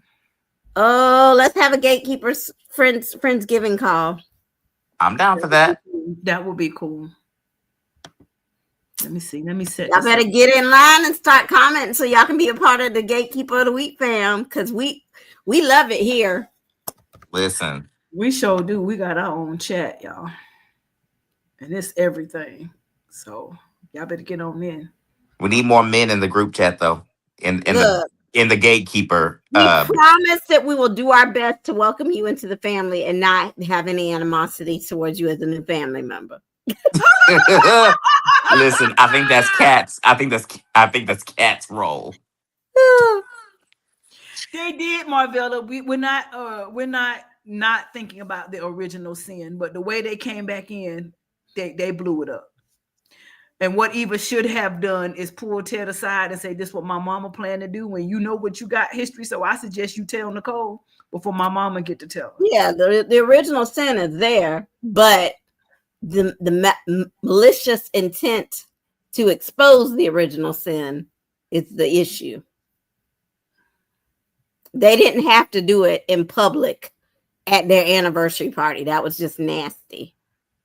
That was and Leslie's she wasn't doing. part of that, but she went along with it. Mm-hmm. Now let's roll it all the way back. They was about to go out of town, and no, y'all should have a party. I'll plan everything. You don't have to worry about. I'll plan everything. She did that. She did do that, and she She knew did then that that. Nicole didn't deserve it. Then she was feeling some kind of way, but she did it anyway. She did She it. did that. That's why I said her actions and her mouth don't match. He could have just Marvella, told her mom, I suggested it, but they going out of town and went on the about free, because I just tried to do free conference call and it just tried to charge me. So do you have one that we can do? If you do, then we can do a call. Marvella's putting in a thing that she's got free. I also have a business Zoom account that has that lets me have, I I think, will have one unlimited. very soon. But yeah, okay. I'll let So mine go. that is unlimited. We got options. Yeah, we do have options. So y'all put in our group comment in the group when we want to get on and call or whatever. And if any of you all are cooking late night tonight and you want to get on so we can support each other in the kitchen, we can do that because I'm gonna be up for a minute. I'll be up till 3 and back up at 5.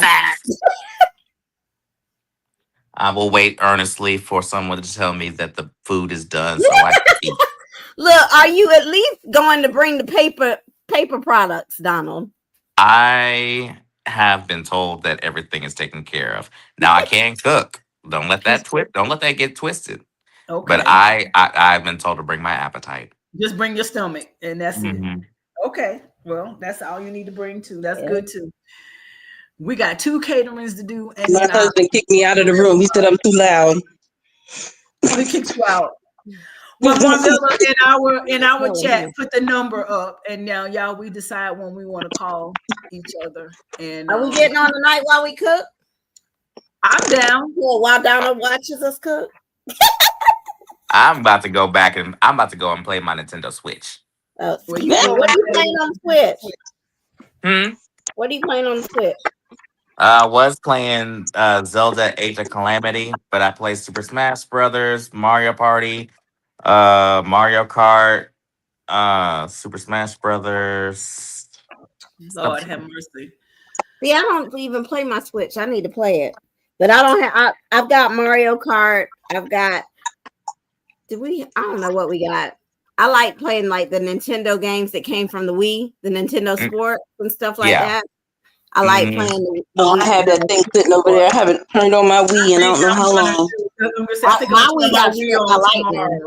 My Wii got struck by lightning, but they adapted a lot of the old Wii games onto the Switch. So now they have Switch Sports and all that stuff. And then I've got and I need to dust these off. I got Zumba for my Switch, and I've also got cardio kickboxing for my Switch. Okay. Well, I'm gonna dust off the Wii tomorrow and then do the Michael Jackson experience because that always gets me going. And I have to dance, and that way I can get Thanksgiving, start working Thanksgiving off the bone. Did he say cauliflower mac and cheese? Ew. Who won't cauliflower? Oh, you did okay. Gnocchi. I don't know how I feel about that. I might have to. And I like cauliflower, and I love mac and cheese. I just don't know about the two together. Well, you can't try that until you try quinoa. You just doing a whole thing, Noki. You got greens and quinoa and pumpkin puree. My cousin can cook. My cousin knows how to cook. All right, Noki. Baked chicken with greens and I don't know about that. I don't know about the pumpkin puree. I'm not pumpkin.